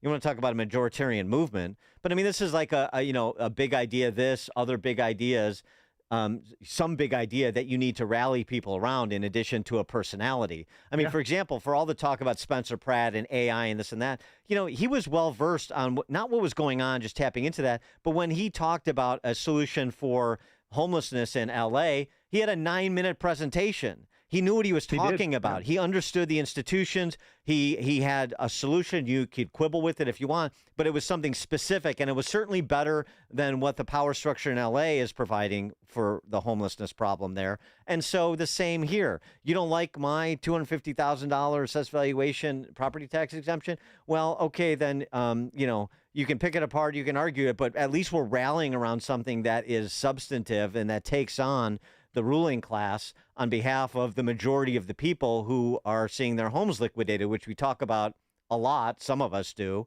not with the verve that's required or the frequency, but you got to give people something to grab onto and share and discuss and distribute to animate their imaginations a bit. Well, and also to create the fight, because in the end, we know this legislature is not going to do anything, but what we have to do is we have to force the conversation, and we start talking about cutting property taxes. Then at some point you have to say, well, how do you cut spending? And how do you cut spending? You get to the power of the public unions, the power of the teachers unions, the blow to the too many units of government. These massive pensions, these massive salaries, all that stuff has to come out, because you can't cut spending unless you go after the bloat, and that's the starting point. Well, you starve the beast. $250,000 exemption for property taxes. How do we cut spending? I don't know. You figure it out. School district, municipality, your local unit of government. And let's be clear, and you don't go after Spanish classes and football teams. You cut the bloat, you cut the costs, because I know that they'll try to immediately punish the parents for cuts by taking away the stuff that people care about. So that's why I say this has to be a big fight, and we can only do that when we start proposing the ideas and start pushing the hell out of them. All right. Well, you may be the last man standing, so you better figure it out. We're all, I feel like Leslie Nielsen in an airplane. I just want to let you know we're all counting on you, Ted. Yeah. The last time I'm going to say it. Yeah. All right. Well, thanks. Ted Dabrowski, he is the former president of WirePoints, wirepoints.org, all things Illinois policy related, former Republican gubernatorial candidate as well. Ted, thank you for joining us, as always. Appreciate it. Thank you. And Ted joined us in the alphawealthgroup.com answer line. Before you see it on TV, share it on Facebook, or read about it in the paper, hear it here first. This is Chicago's Morning Answer on AM 560. The Answer. If you're over 65 and struggling with knee pain, Joint Relief Institute offers a guaranteed way to treat it. It's non-surgical and often covered by Medicare and private insurance. It's JRI's Joint Arthritis Treatment, knee lubrication placement that's so accurate, it's 100% guaranteed. They plotted an attack, but the FBI thwarted it. I'm Dave Anthony, Fox News. The target, the UFC Freedom 250 event Sunday night on the White House lawn, and Vice President Vance was there. I actually just heard about it this morning myself, and so this is very, very dark stuff. And Vance just told Fox. I hate to say this, but it's true. You see more political violence and violent rhetoric coming from the left than the right these days. Everybody has a role to cut this stuff out. 5 people are in custody in the plot targeting the UFC event the FBI disrupted. Other suspects allegedly traveled to Fredericksburg, Virginia to make final preparations for a multi-stage attack. A review of one suspect's iPhone showed at least 23 Signal users had been a part of the planning process. That's Fox's Todd Pyro. Back to the vice president. He's planning to be in Geneva Friday to formalize the deal with Iran that fully opens the Strait of Hormuz for shipping while nuclear negotiations continue. No matter what happens, Iran's nuclear program has been destroyed. They have no enrichment capacity. President Trump's also talking about the Iran deal at the G7 summit in France. He just said, I'll probably have a press conference and read it to you word by word, so that the press covers it accurately. Insisting it's a far better deal with no money for Iran, unlike the 2015 Obama-era nuclear agreement that he pulled the U.S. out of in the first Trump administration. That was a road to a nuclear weapon. Mine is a wall against a nuclear weapon. It is primary day or runoff day in 3 states. In the Alabama Senate primary runoff, President Trump has backed Congressman Barry Moore over retired Navy SEAL Jared Hudson. In the Georgia runoff, President Trump's backed Congressman Mike Collins to challenge Senator John Ossoff in November, while outgoing Governor Brian Kemp has backed former University of Tennessee football coach Derek Dooley. Fox's Jessica Rosenthal. There are also primaries for an open Senate seat in Oklahoma and a race for mayor in Washington, D.C. and in California, a contest to fill a House seat vacated when Democratic Congressman Eric Swalwell resigned. America's listening to Fox News. WIND, Chicago.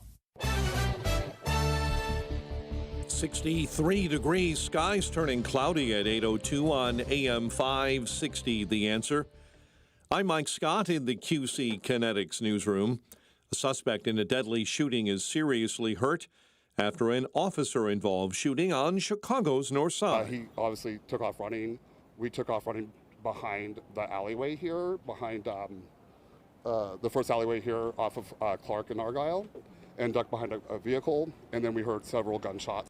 Police say a suspect shot and killed a man during an altercation last night in the 4800 block of North Clark. He was later located by officers in the 1400 block of West Argyle. Officers chased him. He turned and raised a firearm at police, who only then opened fire. A 27-year-old man riding a bike in Grant Park was killed early this morning around 12:15 a.m., according to Chicago police, in the 300 block of East Jackson.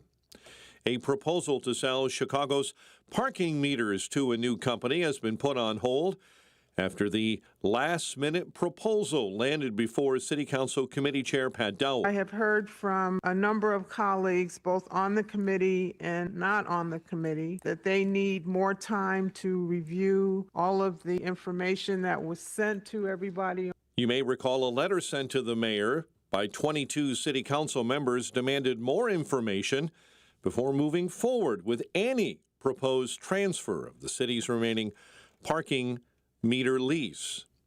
2 former Wheaton College football players drowned in Lake Michigan over the weekend. School's athletic department confirms it happened near Holland, Michigan in Port Sheldon Township. Jalen Schaefer, 26, played 4 seasons at Wheaton over 5 years. He was part of the school's class of 2022. Philip Lochurko played 3 seasons. He was in the school's class of 2023 and also coaches at Wheaton Academy. Chicago sports. Bulls have chosen their next head coach, reaching a deal to hire Portland Trailblazers interim head coach Tiago Splitter. Cubs 5-4 winners over the Rockies, and the White Sox battle the Yankees tonight. The news, a service of the AM 560 store. T-shirts, hoodies, and more at 560theanswer.com/store. Time now for the AM 560 Business Beat, a service of Signature Bank. I'm Charles Payne, and this is the Fox Business Report. SpaceX is really taking off, and so much so it could pass Amazon in cap value. Shares are up 10% in pre-market trading following gains since the stock began trading on the NASDAQ following its launch. It's up 40%. Oil prices trading about 3% lower, just above $78 a barrel. President Trump promising the Strait of Hormuz will open later this week. Stock futures pointing to a higher opening this morning after Monday's big stock surge. and assessing the economy and tackling inflation are on the agenda as the Federal Reserve kicks off its two-day policy meeting this morning. It's the first meeting with new Fed head Kevin Warsh at the helm. Interest rates are expected to remain unchanged when the gathering concludes tomorrow. Again, stock futures are higher, oil is lower. That's your Fox Business Report. I'm Frank Lanza, invested in you. Larry Elder believes the rhetoric needs to be dialed down. I want him to know how much the American people hate his guts. Okay. It would just seem to me, after 3 assassination attempts, maybe, just maybe, you might want to turn down the rhetoric. Can you imagine if there had been 3 assassination attempts against Barack Obama? Can you imagine? The Larry Elder Show. Weeknights at 8, right before Sean Hannity at 10 on AM 560. The Answer. If moving safely around your home is a concern, you deserve clear answers, not a sales pitch. Access will help you improve home accessibility with practical solutions like lifts, grab bars, and home modifications, designed to fit your home, your needs, and budget. Experienced professionals will take the time to explain your options so you can make an informed decision. If staying safe and comfortable in your home matters to you, start with a free in-home consultation. Call Access at 630-616-6249 or visit allaboutaccess.com. Do you have diabetes or high blood pressure? Does someone in your family have high blood pressure, diabetes, or kidney failure? If you answered yes to any of these questions, you are at risk for kidney disease and should get screened. The National Kidney Foundation Illinois offers free health screenings through the Kidney Mobile. To find a free screening in your area, please visit kidneymobile.org or call 312-321-1500. Buy gold and put some silver in your pocket. I know what you're thinking. Everything's expensive right now. How am I going to buy gold? It's Ron Paul. Nowadays, a lot of things are out of your control, but there is something you can do right now to diversify your retirement, and it doesn't cost you anything out of pocket. My friends at Birch Gold Group will help you convert an IRA or 401k into an IRA in gold, a time-tested hedge against inflation. Plus, in honor of America 250, Birch Gold is going to give you a special America 250 1-ounce silver round for every $10,000 you purchase by July 2nd. Text the word SHELTER to the number 989898 to get a free info kit from Birch Gold and claim eligibility for this limited time offer. Again, text the word SHELTER to 989898 today. 8:08, Team Hochberg Traffic Center time, a service of the AM 560 Advantage, where membership has its privileges like early access to event tickets. Join today at 560theanswer.com/join. Stop and go roadwork traffic northbound on 53 from the Ike all the way to Kirchhoff. Jane Addams slows up eastbound right at Meacham. Accident on the Tri-State left-hand shoulder between the Ike to down past 31st with delays. Problems and delays on the Ike. Stop and go inbound between Austin and the Burns Circle this morning. Chicago's Morning Answer continues next. Now a check of your forecast in the Air Right Heating and Cooling Weather Center. Today will be mostly cloudy and breezy with a few showers and a thunderstorm possible, which could bring hail and damaging winds. The high temperature will reach 74. Tonight will be partly cloudy with a low of 56. I'm meteorologist Jason Caterina on AM 560, The Answer. Get the latest weather, traffic, and news updates online at 560theanswer.com. This hourly segment is brought to you by Goldilocks, offering smart security systems to homes and businesses. Call Goldilocks at 708-889-5600. Now, from the Signature Bank Studios, this is Chicago's Morning Answer with Dan Proft on AM 560, The Answer.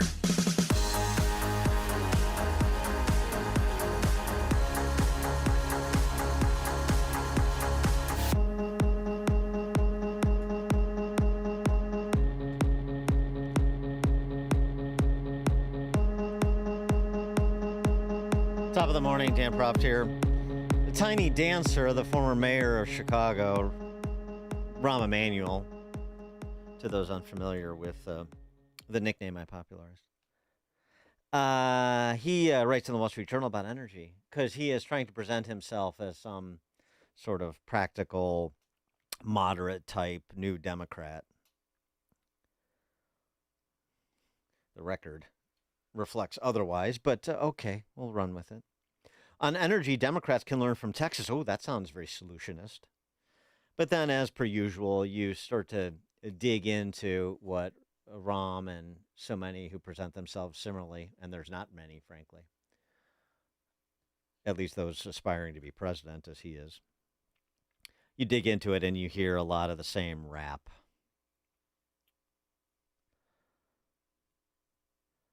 Talking about data centers and the data center wars ongoing across the fruited plains. Rather than maintain Mr. Obama's all-of-the-above approach to energy, Republicans neglected energy innovation and embraced a drill, baby, drill mentality. How did that go? Not terrible. We're energy independent because of it, but okay. The Chinese now produce roughly 4 to 5 of the planet's solar panels and battery cells, while we ask ordinary ratepayers to foot the bill for electricity demand fueled by tech billionaires and hyperscalers. You don't need to be a political genius to realize these Hunger Games aren't politically sustainable. There's the sort of balanced, policy-oriented rhetoric. Yeah, okay. Please.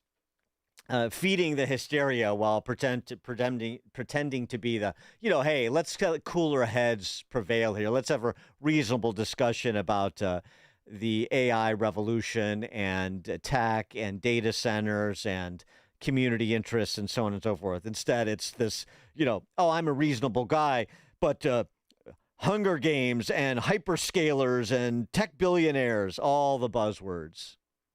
He's such a hack.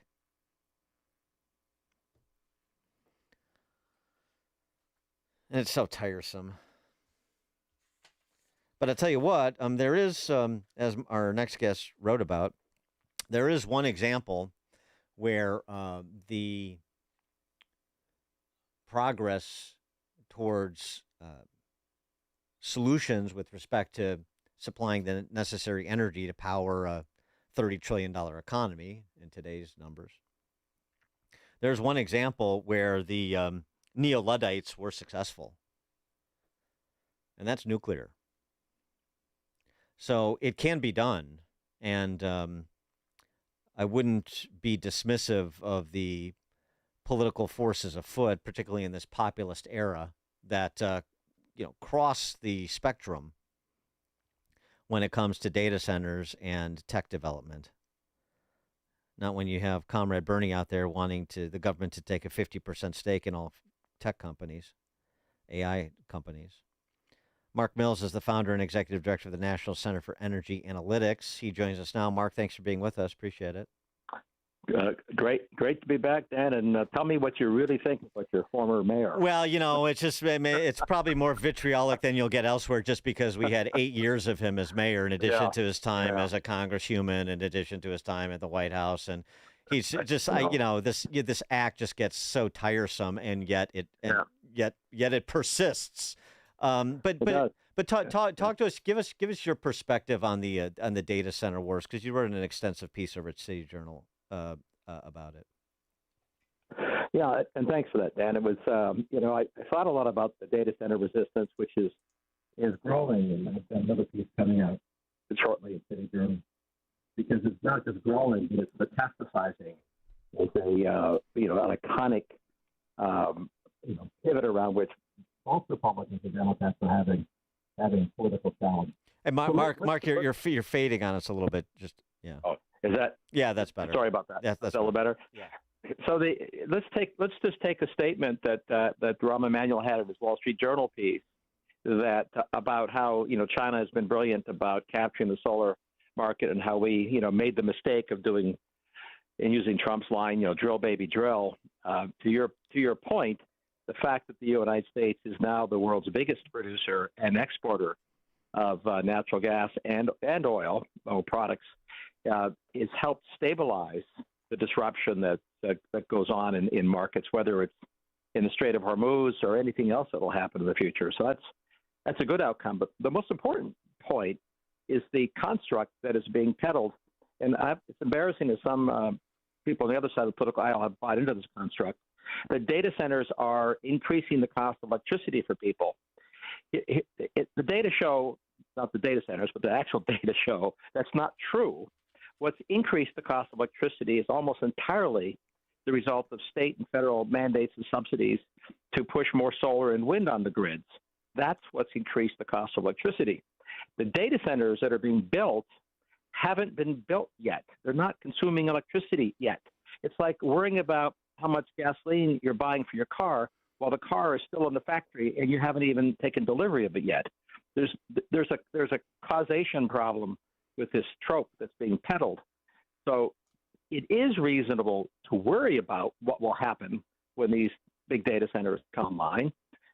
We know we have some good idea what will happen, but insofar as the current so-called affordability crisis for electric rates, it's not coming from data centers. It's coming from bad policies in many states, and it's highly correlated with pushing too much wind and solar on the grids, which increases costs to operate the grids, requires more transmission, all the things that state regulators and many utilities have encouraged, pushed, or mandated.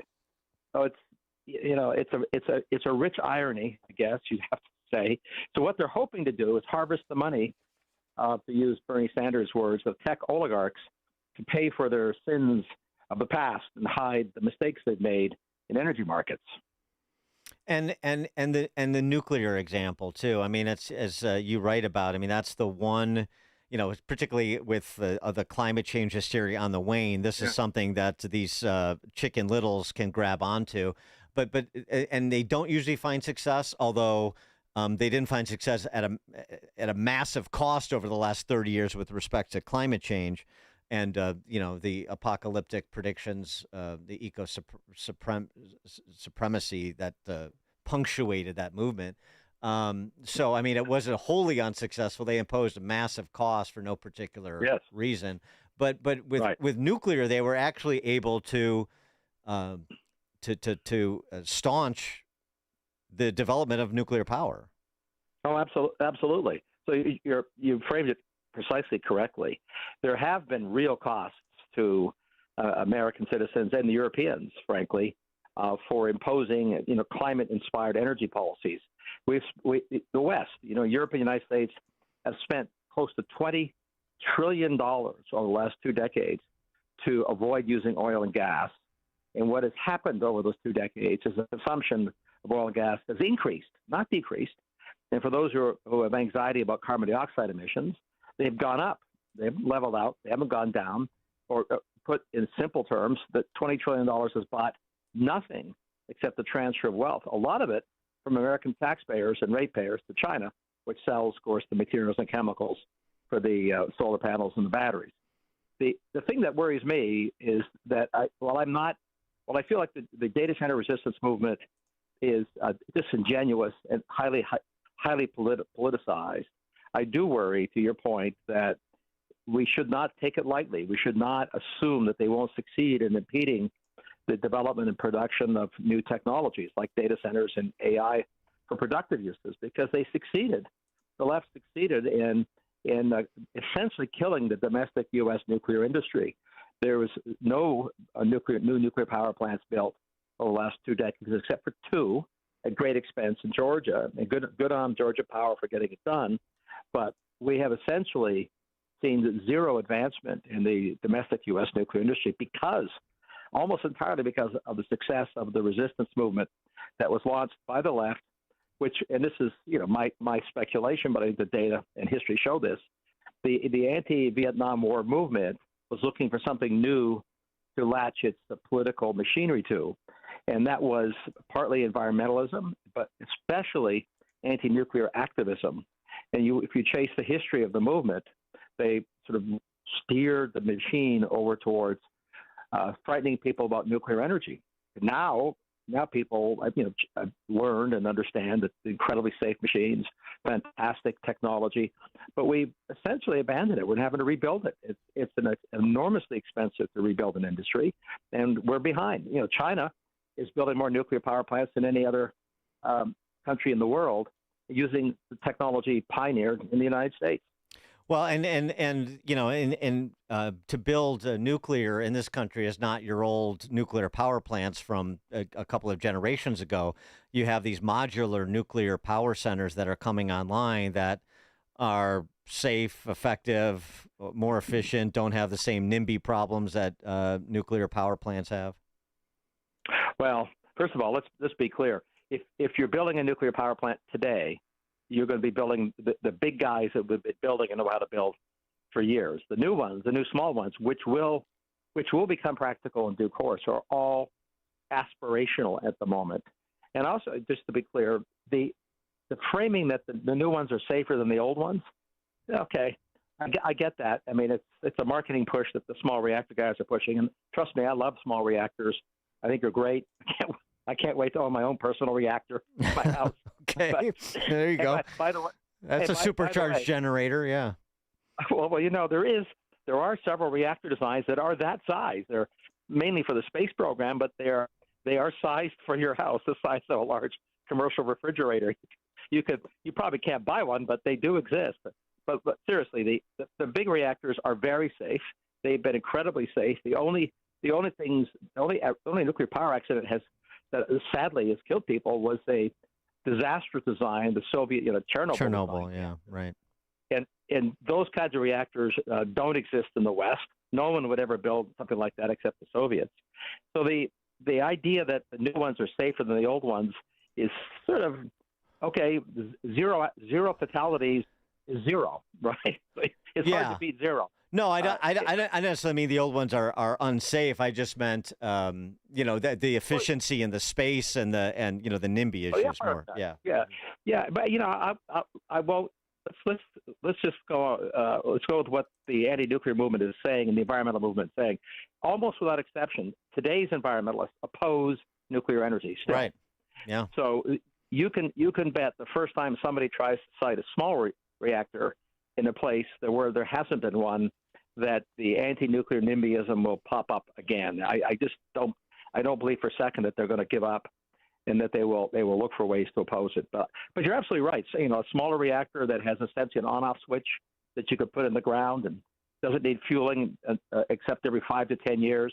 I mean, what a great thing that would be for remote communities, villages, towns, data centers, and of the 100+ different designs that are being built right now, and believe me, there's over 100 different designs. Every one of them will work, technically. I mean, it's not like we've rediscovered nuclear fission. What we don't know yet is which ones will be economical to be built at scale. Uh-huh. And fortunately, both the private sector, which is a lot of industries and venture capitalists, and the government, and both parties are wildly enthusiastic about nuclear energy again. So this is all very good. But the most important point is where we started this, is that we were on that track 40 years ago, right? And we got derailed by a hypertrophied, totally constructed fears around nuclear energy by what have to be called the extreme environmental movements of that day. They are the same people, by the way. They haven't gone away. They're still around, and they're still doing the same kinds of things. And I think they've decided, there's some irony in this, the data centers are their new vector to go after. But the true irony is a lot of the data center hyperscalers are the ones funding new nuclear power plants. So they're going to get caught in the double crosshairs, I'm afraid. Yeah, but I mean, as you say, it's just it's the politics of it. As I said, the populist politics of it, which has appeal. And it's even if you lose, you potentially generate huge wealth transfer, and perhaps some gain in political power in the process of these witch burnings that they do. I want to get reaction to something too. David Sachs, the tech entrepreneur and crypto czar, I guess. He had posted this on X last month. Back of the envelope numbers for a 1 gigawatt data center. All-in CapEx is about $50 billion. Enterprise revenue generated is $25 to $30 billion a year. Electricity costs is $1 to $2 billion a year. So the data center return, 2 years you get paid back your $50 billion in CapEx. And his conclusion, the boom is real. Do you agree with that sort of thumbnail sketch? Yeah, I think he's slightly optimistic about the revenue return, but I think his thumbnail is correct.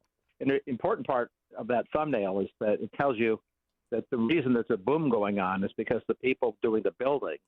But it's really important to keep in mind, this is not a boom with people building things on the backs of government subsidies and government mandates. Right. This is on the backs of an expectation and the realization that markets are buying and using the tools.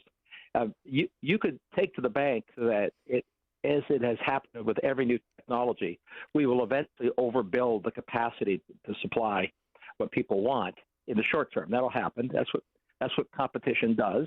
But we're not anywhere close to that right now.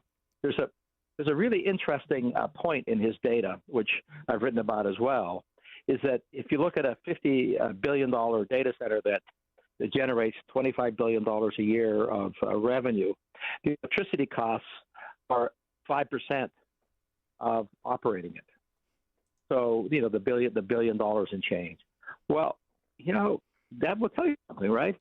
That would say, to be simplistic, the data center hyperscalers are essentially insensitive to the price of electricity, which should tell you something about why what's happening is this rush to find every possible means to supply power for these data centers. It's because you can't run them unless you can plug them into something. And if the cost to plugging them in is 50% higher than what the market offers, you'll pay it because it doesn't really change the bottom line for you very much. What matters is that you can actually get the power and build the thing. Well, so then, when you have proposals, Trump even telegraphed this in the State of the Union with respect to the data centers. These tech companies they can't connect to the grid. They have to sort of build their own electrical infrastructure. That you're suggesting, well, that's not a problem for them as long as they can find the sites, they can do it. Yeah, exactly. Well, in fact. So the way the president framed it, in fact, many governors are doing the same thing in both red and blue states, is that the deep-pocketed data center hyperscalers, you need to pay your way, either build your own power or pay for the cost of the public grid providing it. And frankly, they would much rather go on the public grid and just pay the vig if they could. What's actually happening is that the public grids, by and large, can't meet the demand at this pace that they need it. It's coming too fast and too big. So somewhere between a third and a half of the data centers that are under construction are what I'm calling private grids. They're not connected to public grids. They're using the same the same technologies, the same constructors, the same kinds of power plants, mostly gas-fired turbines, but they're also using batteries that to moderate solar and wind. But mostly it's gas. It's about 80% of all the new construction for power for data centers, natural gas. And I think we're going to see that trend continues. I think it's the handwriting's on the wall, which would be a good thing because they'll get built and they will have no impact on public grid rates because they aren't connected to the public grid. The bad thing will be that those politicians are hoping to harvest the money from those hyperscalers to pay for their mistakes on public grids. They won't be on the public grid. Yeah, right. Yeah, there you go. Exactly. The good news and the bad news is. Yeah, right. Exactly. It'll be like the Warren Buffett line, and the tide's going to go out, and we'll find out who's wearing a swimsuit. Kevin O'Leary, Mr. Shark Tank, Mr. Wonderful. He's in a very public fight in Utah for location of a data center. And one of the things that he has done is raise the specter that the Chinese Communist Party is trying to foment opposition to data centers in this country, for the purposes of inhibiting technological advancement, inhibiting our development of AI in this country, in this arms race, this AI arms race. I know there's some truth to that, but do you think that's the best approach, sort of, sensibly? I mean, it seems to me that the what O'Leary misses in taking this approach and being very antagonistic to the local population is the populist appeal that this has, and you have to address the quality of life and NIMBY concerns and some of the things you're talking about with the public versus private grid in a way that doesn't just sort of like appeal to, the Chinese Communist Party or the Europeans, and you're anti-American if you're not supporting this, like O'Leary is doing. Yeah, I think I can sympathize with. You can imagine he and his colleagues are putting up private capital to build something that's really quite remarkable and magical, which will bring wealth to the state, and to have this kind of blowback, and you can sympathize with it. But I agree with you. I think the strategy, the truth is that how you approach this has to recognize that a lot of people have valid concerns. It could be aesthetic; they don't like it. They don't like the construction. It's in a rural area, and these are big construction projects. They're bigger than building skyscrapers. I mean, in terms of steel and concrete and trucks. So people have real concerns, even if the concerns have been whipped up and hyped up by bad actors who are just manipulating. Nobody wants to be told they're being manipulated by a bad actor when they have a valid concern. So I agree.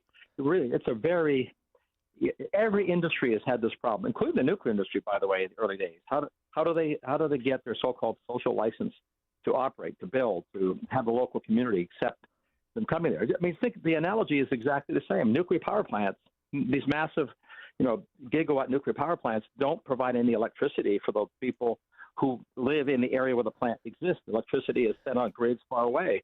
So why should they put up with a huge construction project? Data centers, the same thing. You have to really take it seriously. You have to be sensitive. Yeah, and the other issue and the other comparison, too, is the water for cooling. We just got a text from somebody who's in the industry, a hydrogeologist.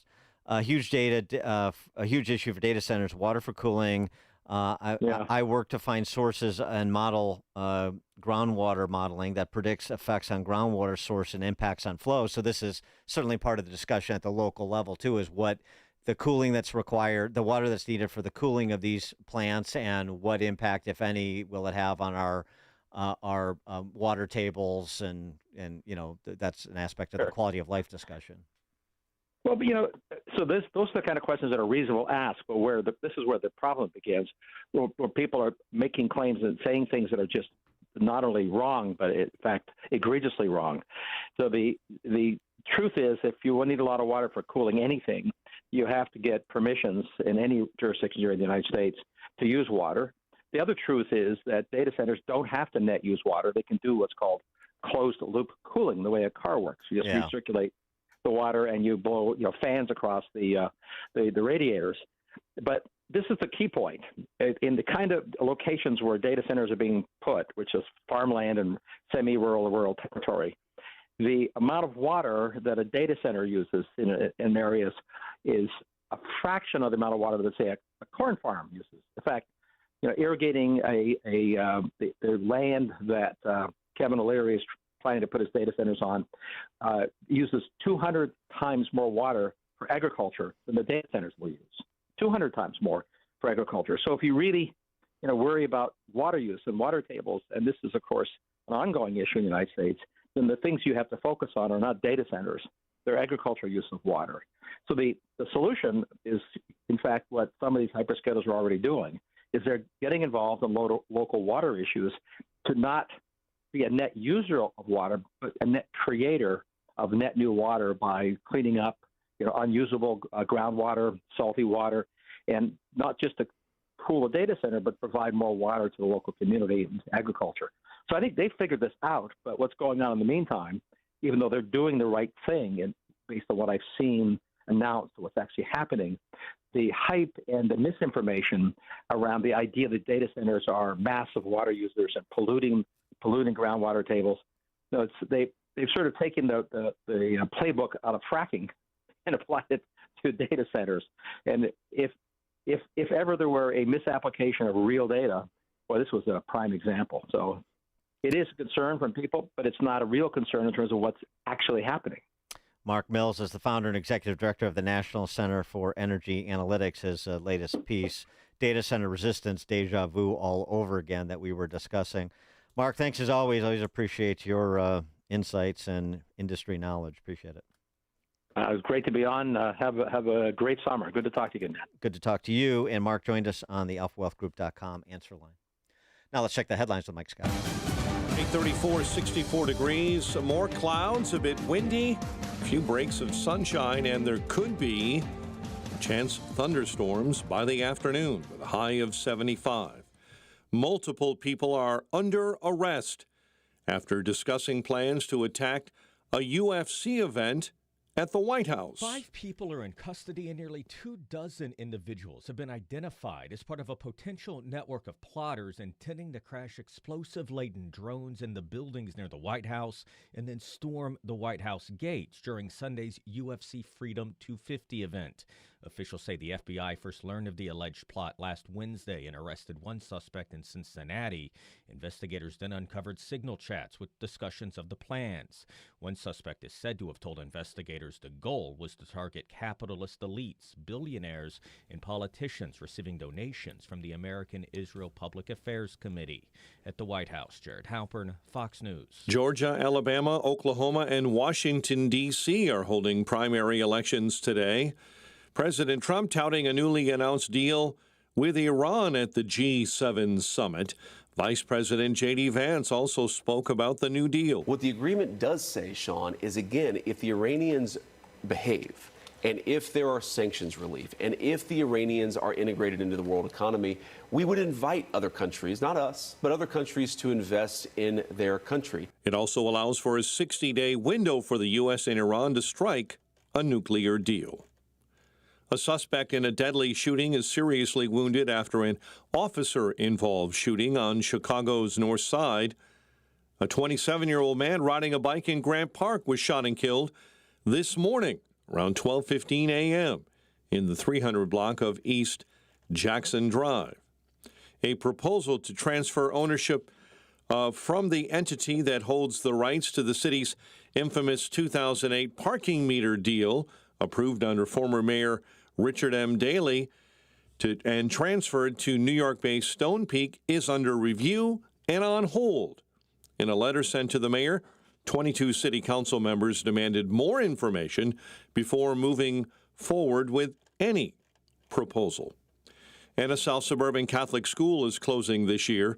The Archdiocese of Chicago announcing Queen of Martyrs School in Evergreen Park will not reopen for the 26-27 school year, citing declining enrollment.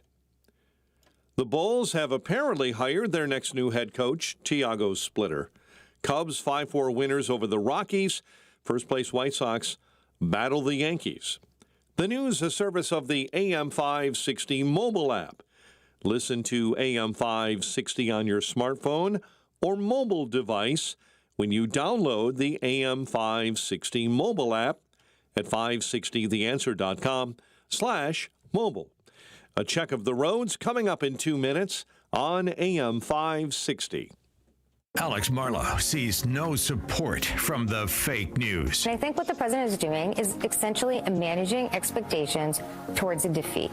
So that's what she's saying, is that we are being defeated by Iran, even though we wiped out all their leadership, we wiped out all their aerial defenses, we wiped out so much of their navy. This is the whole thing, that why the fake news is the enemy of the people. The Alex Marlow Show, afternoons at 3, right before Sean Thompson at 4 on AM 560. The Answer. Chicagoland certified financial planning professional Tim Stearns discusses taxes in retirement. Most people are paying more in taxes and keeping less of their money to live and do what they enjoy. That's why we've put out the retirement tax bill calculator online. You can see with your own eyes just how much you might be overpaying. It's a valuable tool, $500 value, but we made it free for you to view and run your own numbers at MVPCFP.com. That's MVPCFP.com. To run your retirement tax bill calculator, go to MVPCFP.com. Investment advisory services offered through Cornerstone Securities, LLC.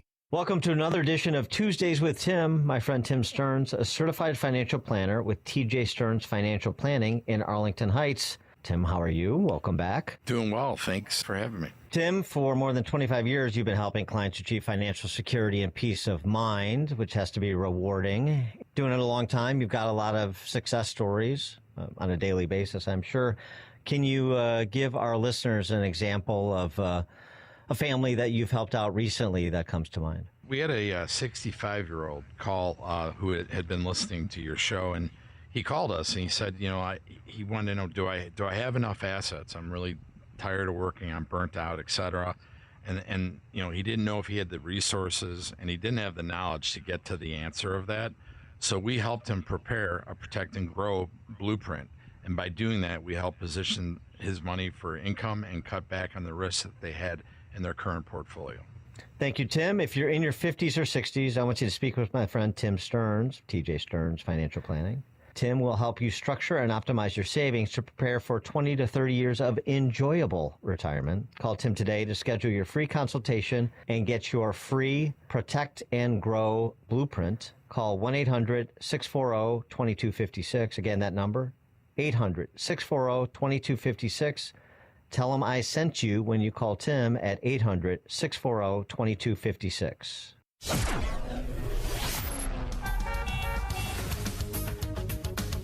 It's 8:40. Let's get an update on the roads in the Team Hochberg Traffic Center, a service of Allstate.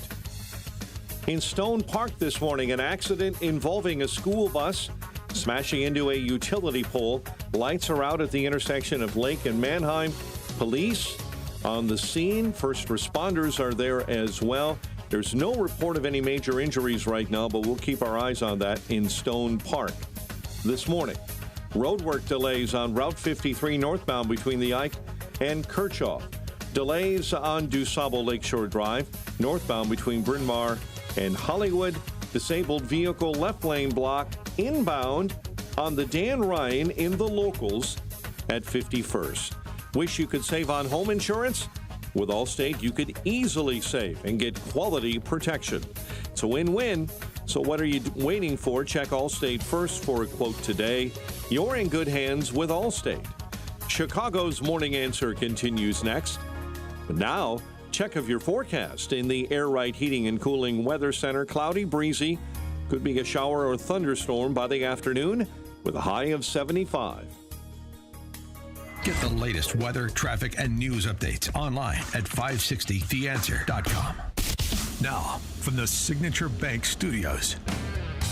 Only the biggest stories, only the biggest guests, and only the biggest opinions. This is AM 560, The Answer.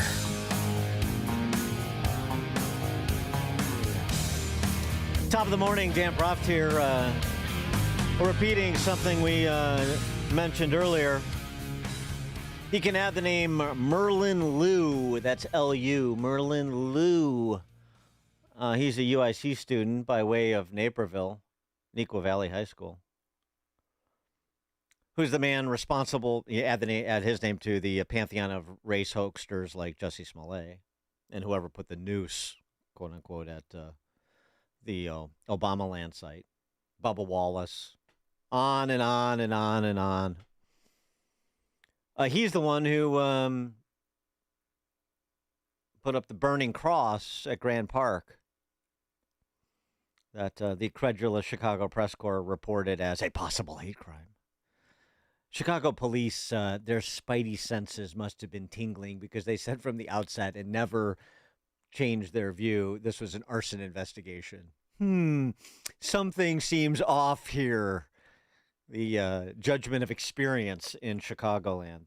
21-year-old senior Merlin Liu telling Chuck Gowdy, now at NBC, not that it matters, what's the difference, that Merlin Liu told him he did it. And what wasn't reported initially, being reported now, is that at the top of that burning cross, MAGA hat. He placed a MAGA hat atop the cross, explaining his motivation was to protest Trump administration injustice. I did know about the historical relevance beforehand, but I didn't know the severity, how racially motivated it may seem from what I did. Because my protest has nothing to do with race, nothing to do with gender. Yeah, gender, we didn't think so, because you still don't quite get it, apparently. But, hey, great education you got there in Neuqua Valley into UIC. You're on top of things. He also is impatient. I don't want to wait till his term ends. I don't want to wait until he may or may not get impeached. I want him gone right now. And obviously, burning a cross with a MAGA hat atop it in Grand Park is the way for him to demand Trump's departure from the White House right now. Because, you know, he's very mature. What the suburbs are producing these days. You can see it reflected in their political leadership. For more on this, Oh, and yeah, I know. By the way, hate has no home here in Illinois, and whoever's responsible for this burning cross will be held accountable, said the governor, until he found out that it was Merlin Liu, and now everybody's gone silent. More on this. Pleased to be joined by Kevin Coyne, chairman of the DuPage GOP. Hey, Naperville's in DuPage County. They have a summer kickoff event, America's 250th birthday. That's what they're celebrating. That is Wednesday, June 24th, so that's a week from tomorrow, right? Yeah. Doors open at 6:30, event 7 to 9 p.m., featuring, I just saw him yesterday at our golf outing. It's always good to see Steve Trout. Steve Trout will be there. Food, fun, hijinks. Maybe maybe you can invite Mr. Liu from Neuqua Valley High School for sort of an opportunity for détente and an extension of an olive branch and helping him to understand the silliness of his ways, kids being silly. Kevin Coyne, chairman of the DuPage GOP, joins us now. Kevin, thanks for being with us. Appreciate it. Hi, Dan. Thank you for having me. So tell us about what's going on in Naperville other than what Neuqua Valley is sending down to UIC and more about this event. Oh, sure. Well, thank you. Yeah, we're fighting the battle, Dan. We're not giving up. We know we've had a number of tough cycles here. Obviously, as you're well aware, the political winds have shifted, but there's still a lot of Republicans out here in this area. We're not going to give up. We're going to keep fighting for them. And we got a great kickoff coming up with some good elected officials. And Mr. Bob Grogan, who I think you know is our new state party chair, will be amongst the speakers. So should be a good time with Steve Trout, too. Yeah. He's, He's still got the hand-eye coordination. He hits a long ball. I saw it yesterday at our golf outing. I mean, not as long as me, but he's a little bit older. So good man. Yeah. So Bob Grogan is a DuPage guy, former DuPage County elected official, and we were just talking about this the other hour with Ted Dabrowski, who I know you were supportive of with his gubernatorial run as well, because you get it. Mm-hmm. But where is the party right now amid the high-profile Bears departure, amid the ongoing problems with Sanctuary State, the ongoing problems with Safety Act? Where do you? I mean, you say you're putting in the fight, and where are people looking? Where can people look to see manifestations of the fight that is being put in, intersection points for them to join the fight? As long as they're here, I think that's a rolling frustration. Yeah, I think it's highlighting the point that there's a reason that so many of our DuPage residents can't stay here when they retire because the taxes are so high.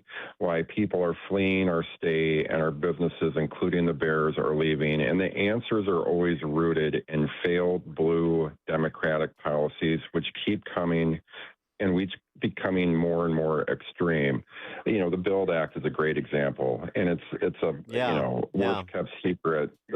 They're planning on bringing that back after the election. Zero question about that. We just got to keep holding them accountable and not give up until these winds swing back our way. Well, I mean, Mayor Worley made a point to be very publicly opposed to the BUILD Act, which would have allowed for multifamily units, eight units. Eight as many as 8 units, and in residentially zoned, single-family home zoned areas. So you would have this potential, mishmash of property types that could imperil property values and so forth. This was the concern of a lot of suburbanites. But it seems to me it's like, so they table it, as you say, it's the worst-kept secret that they're going to wait till next year after the election, then try to bring it back and ram it through because their designs haven't changed, just their the political winds they're trying to manage. But I mean, it seems to me like those are the types of issues where there needs to be some staying power by Republicans to impress upon people what they attempted to do. It's like what Pritzker tried to graduate the state income tax. Remind people what they attempted to do, just relentlessly, because it tells you where their mindset is and what they will do as soon as they have a political opportunity to do so. Oh, yeah, and yes, and fully appreciate how outrageous that BUILD Act is. It's a complete usurping of, what have generally and historically been very well governed suburban communities and giving those local zoning questions over to this, extreme progressive capital of ours that has failed in every way. It's corrupt, it's inept. And our mayors are not going to be able to have say over whether or not an apartment building is going to go into your block. We're going to make that allowable by right without even a public hearing. That is something that suburban voters completely rejected to the point that it made even, the safest of Democrat candidate voice concern about moving forward with it. And that's why we all know they're going to push it forward after the election because it got too hot to do it before it. And they're just increasingly emboldened.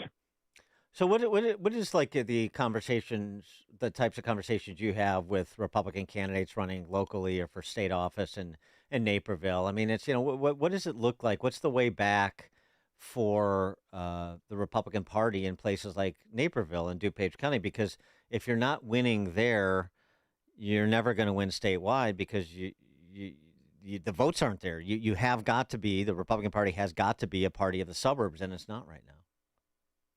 It's not, and what I keep reminding people is a couple things. One, there's no saving Illinois until we get DuPage fixed. And if I, might offer some criticism to some of my predecessors, is I think we've been far too passive and nice. I think there's been a presumption that if you do a good job, you'll get through your election and get reelected. And, clearly suburban voters aren't going to, elect these, far extreme leftist candidates. Well, we've learned that they will. We've learned that we have to run better, stronger, punchier campaigns. We got to get loud. And we've done that to the extent that we can do it. More resources will help, obviously, but I think we are bringing some punch back. And I think we've been far too passive for far too long. And I think it's cost us a lot of very close elections as a result. Yeah, that's well said. All right, the summer kickoff for the DuPage County GOP is Wednesday, June 24th, so a week from tomorrow. Doors open at 6:30. Event is 7 to 9 p.m. at the pub, American Tap and Eatery, right? I have that location, right? Correct. That's 701 West Lake in Addison. Pub, American Tap and Eatery, 7 to 9 next week from tomorrow, next Wednesday, the 24th. See Steve Trout and local candidates, the newly minted Illinois Republican Party Chairman Bob Grogan, and others. For tickets, the website is where? What's the website? DuPageGOP.com. That's easy enough. Posted all over our social media too. Yep. Okay, DuPageGOP.com to get tickets to the DuPage County second annual summer kickoff. Again, week from tomorrow, 7 to 9 p.m. Pub, the American Tap and Eatery on 701 West Lake Street in Addison. Kevin Coyne, chairman of the DuPage GOP. Thanks for joining us, Kevin. Appreciate it. Great. Thank you so much, Dan. And he joined us on the alphawealthgroup.com answer line. Hear about the big stories of the day, then talk about them right here on Chicago's Morning Answer on AM 560. The Answer. Platform safety is so important in your industrial facility.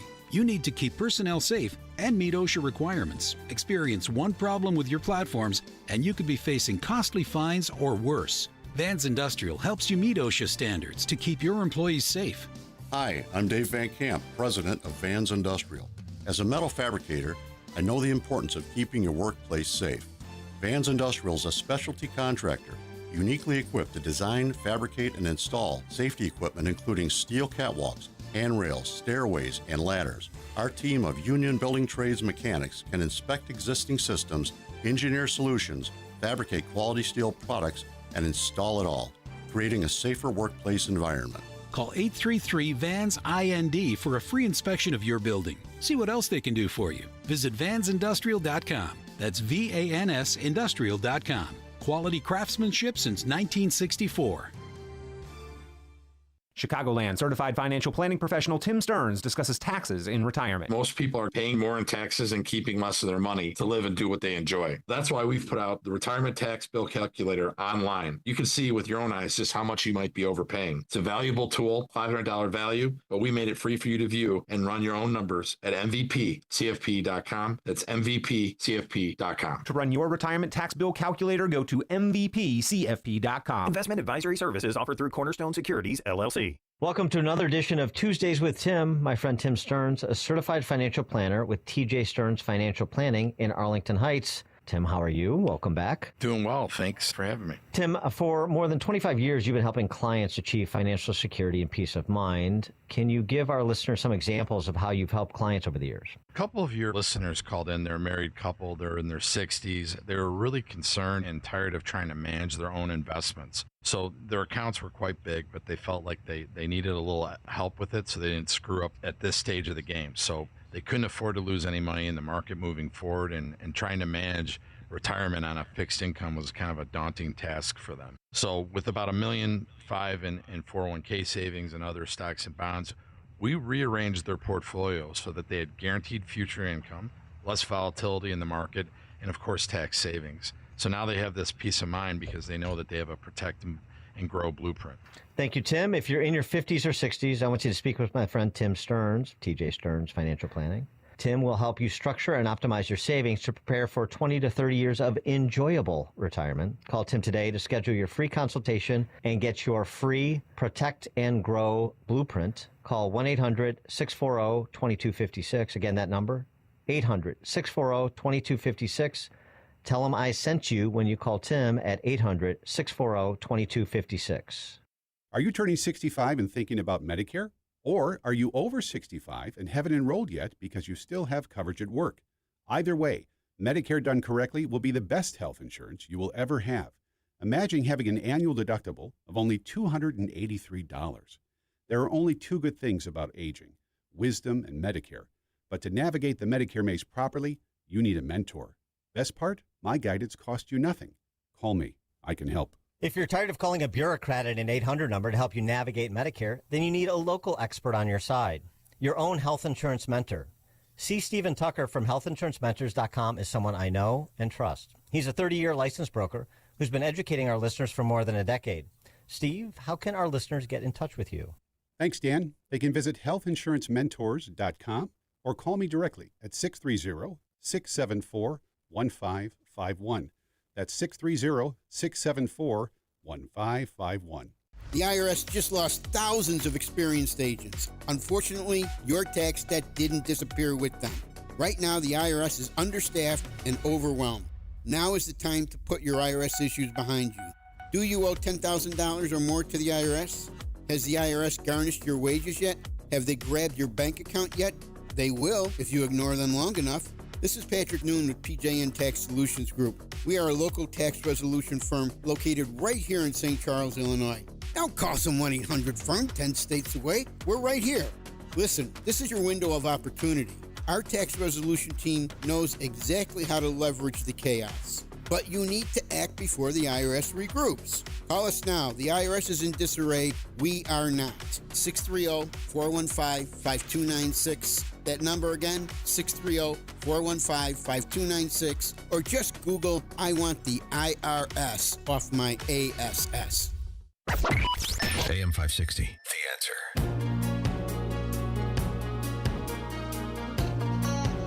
Yeah, a little Eddie Money to close it up.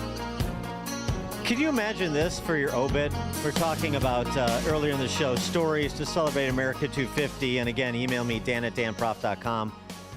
Already have a few of everyday Americans who play by the rules, who lived a rich life and provided a model for how you contribute as a good citizen to a free society and advance the cause of America.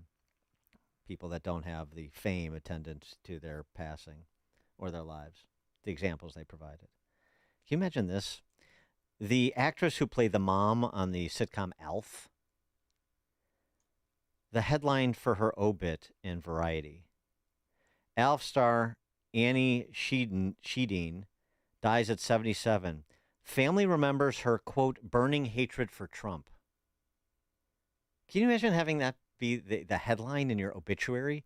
Your hatred for a politician? What a poor way. I mean, I don't know if that's how she actually lived, but what a poor way to remember somebody. You were that one-dimensional, that flighty. Your whole life is contained within the despising a politician who's been on the stage for a decade of it, and you live 77 years? Boy, the ugliness of the left on display yet again. Thank you for joining us. It's now 9 o'clock on AM 560 WIND Chicago. They plotted an attack outside the White House. I'm Dave Anthony, Fox News, but the FBI thwarted it.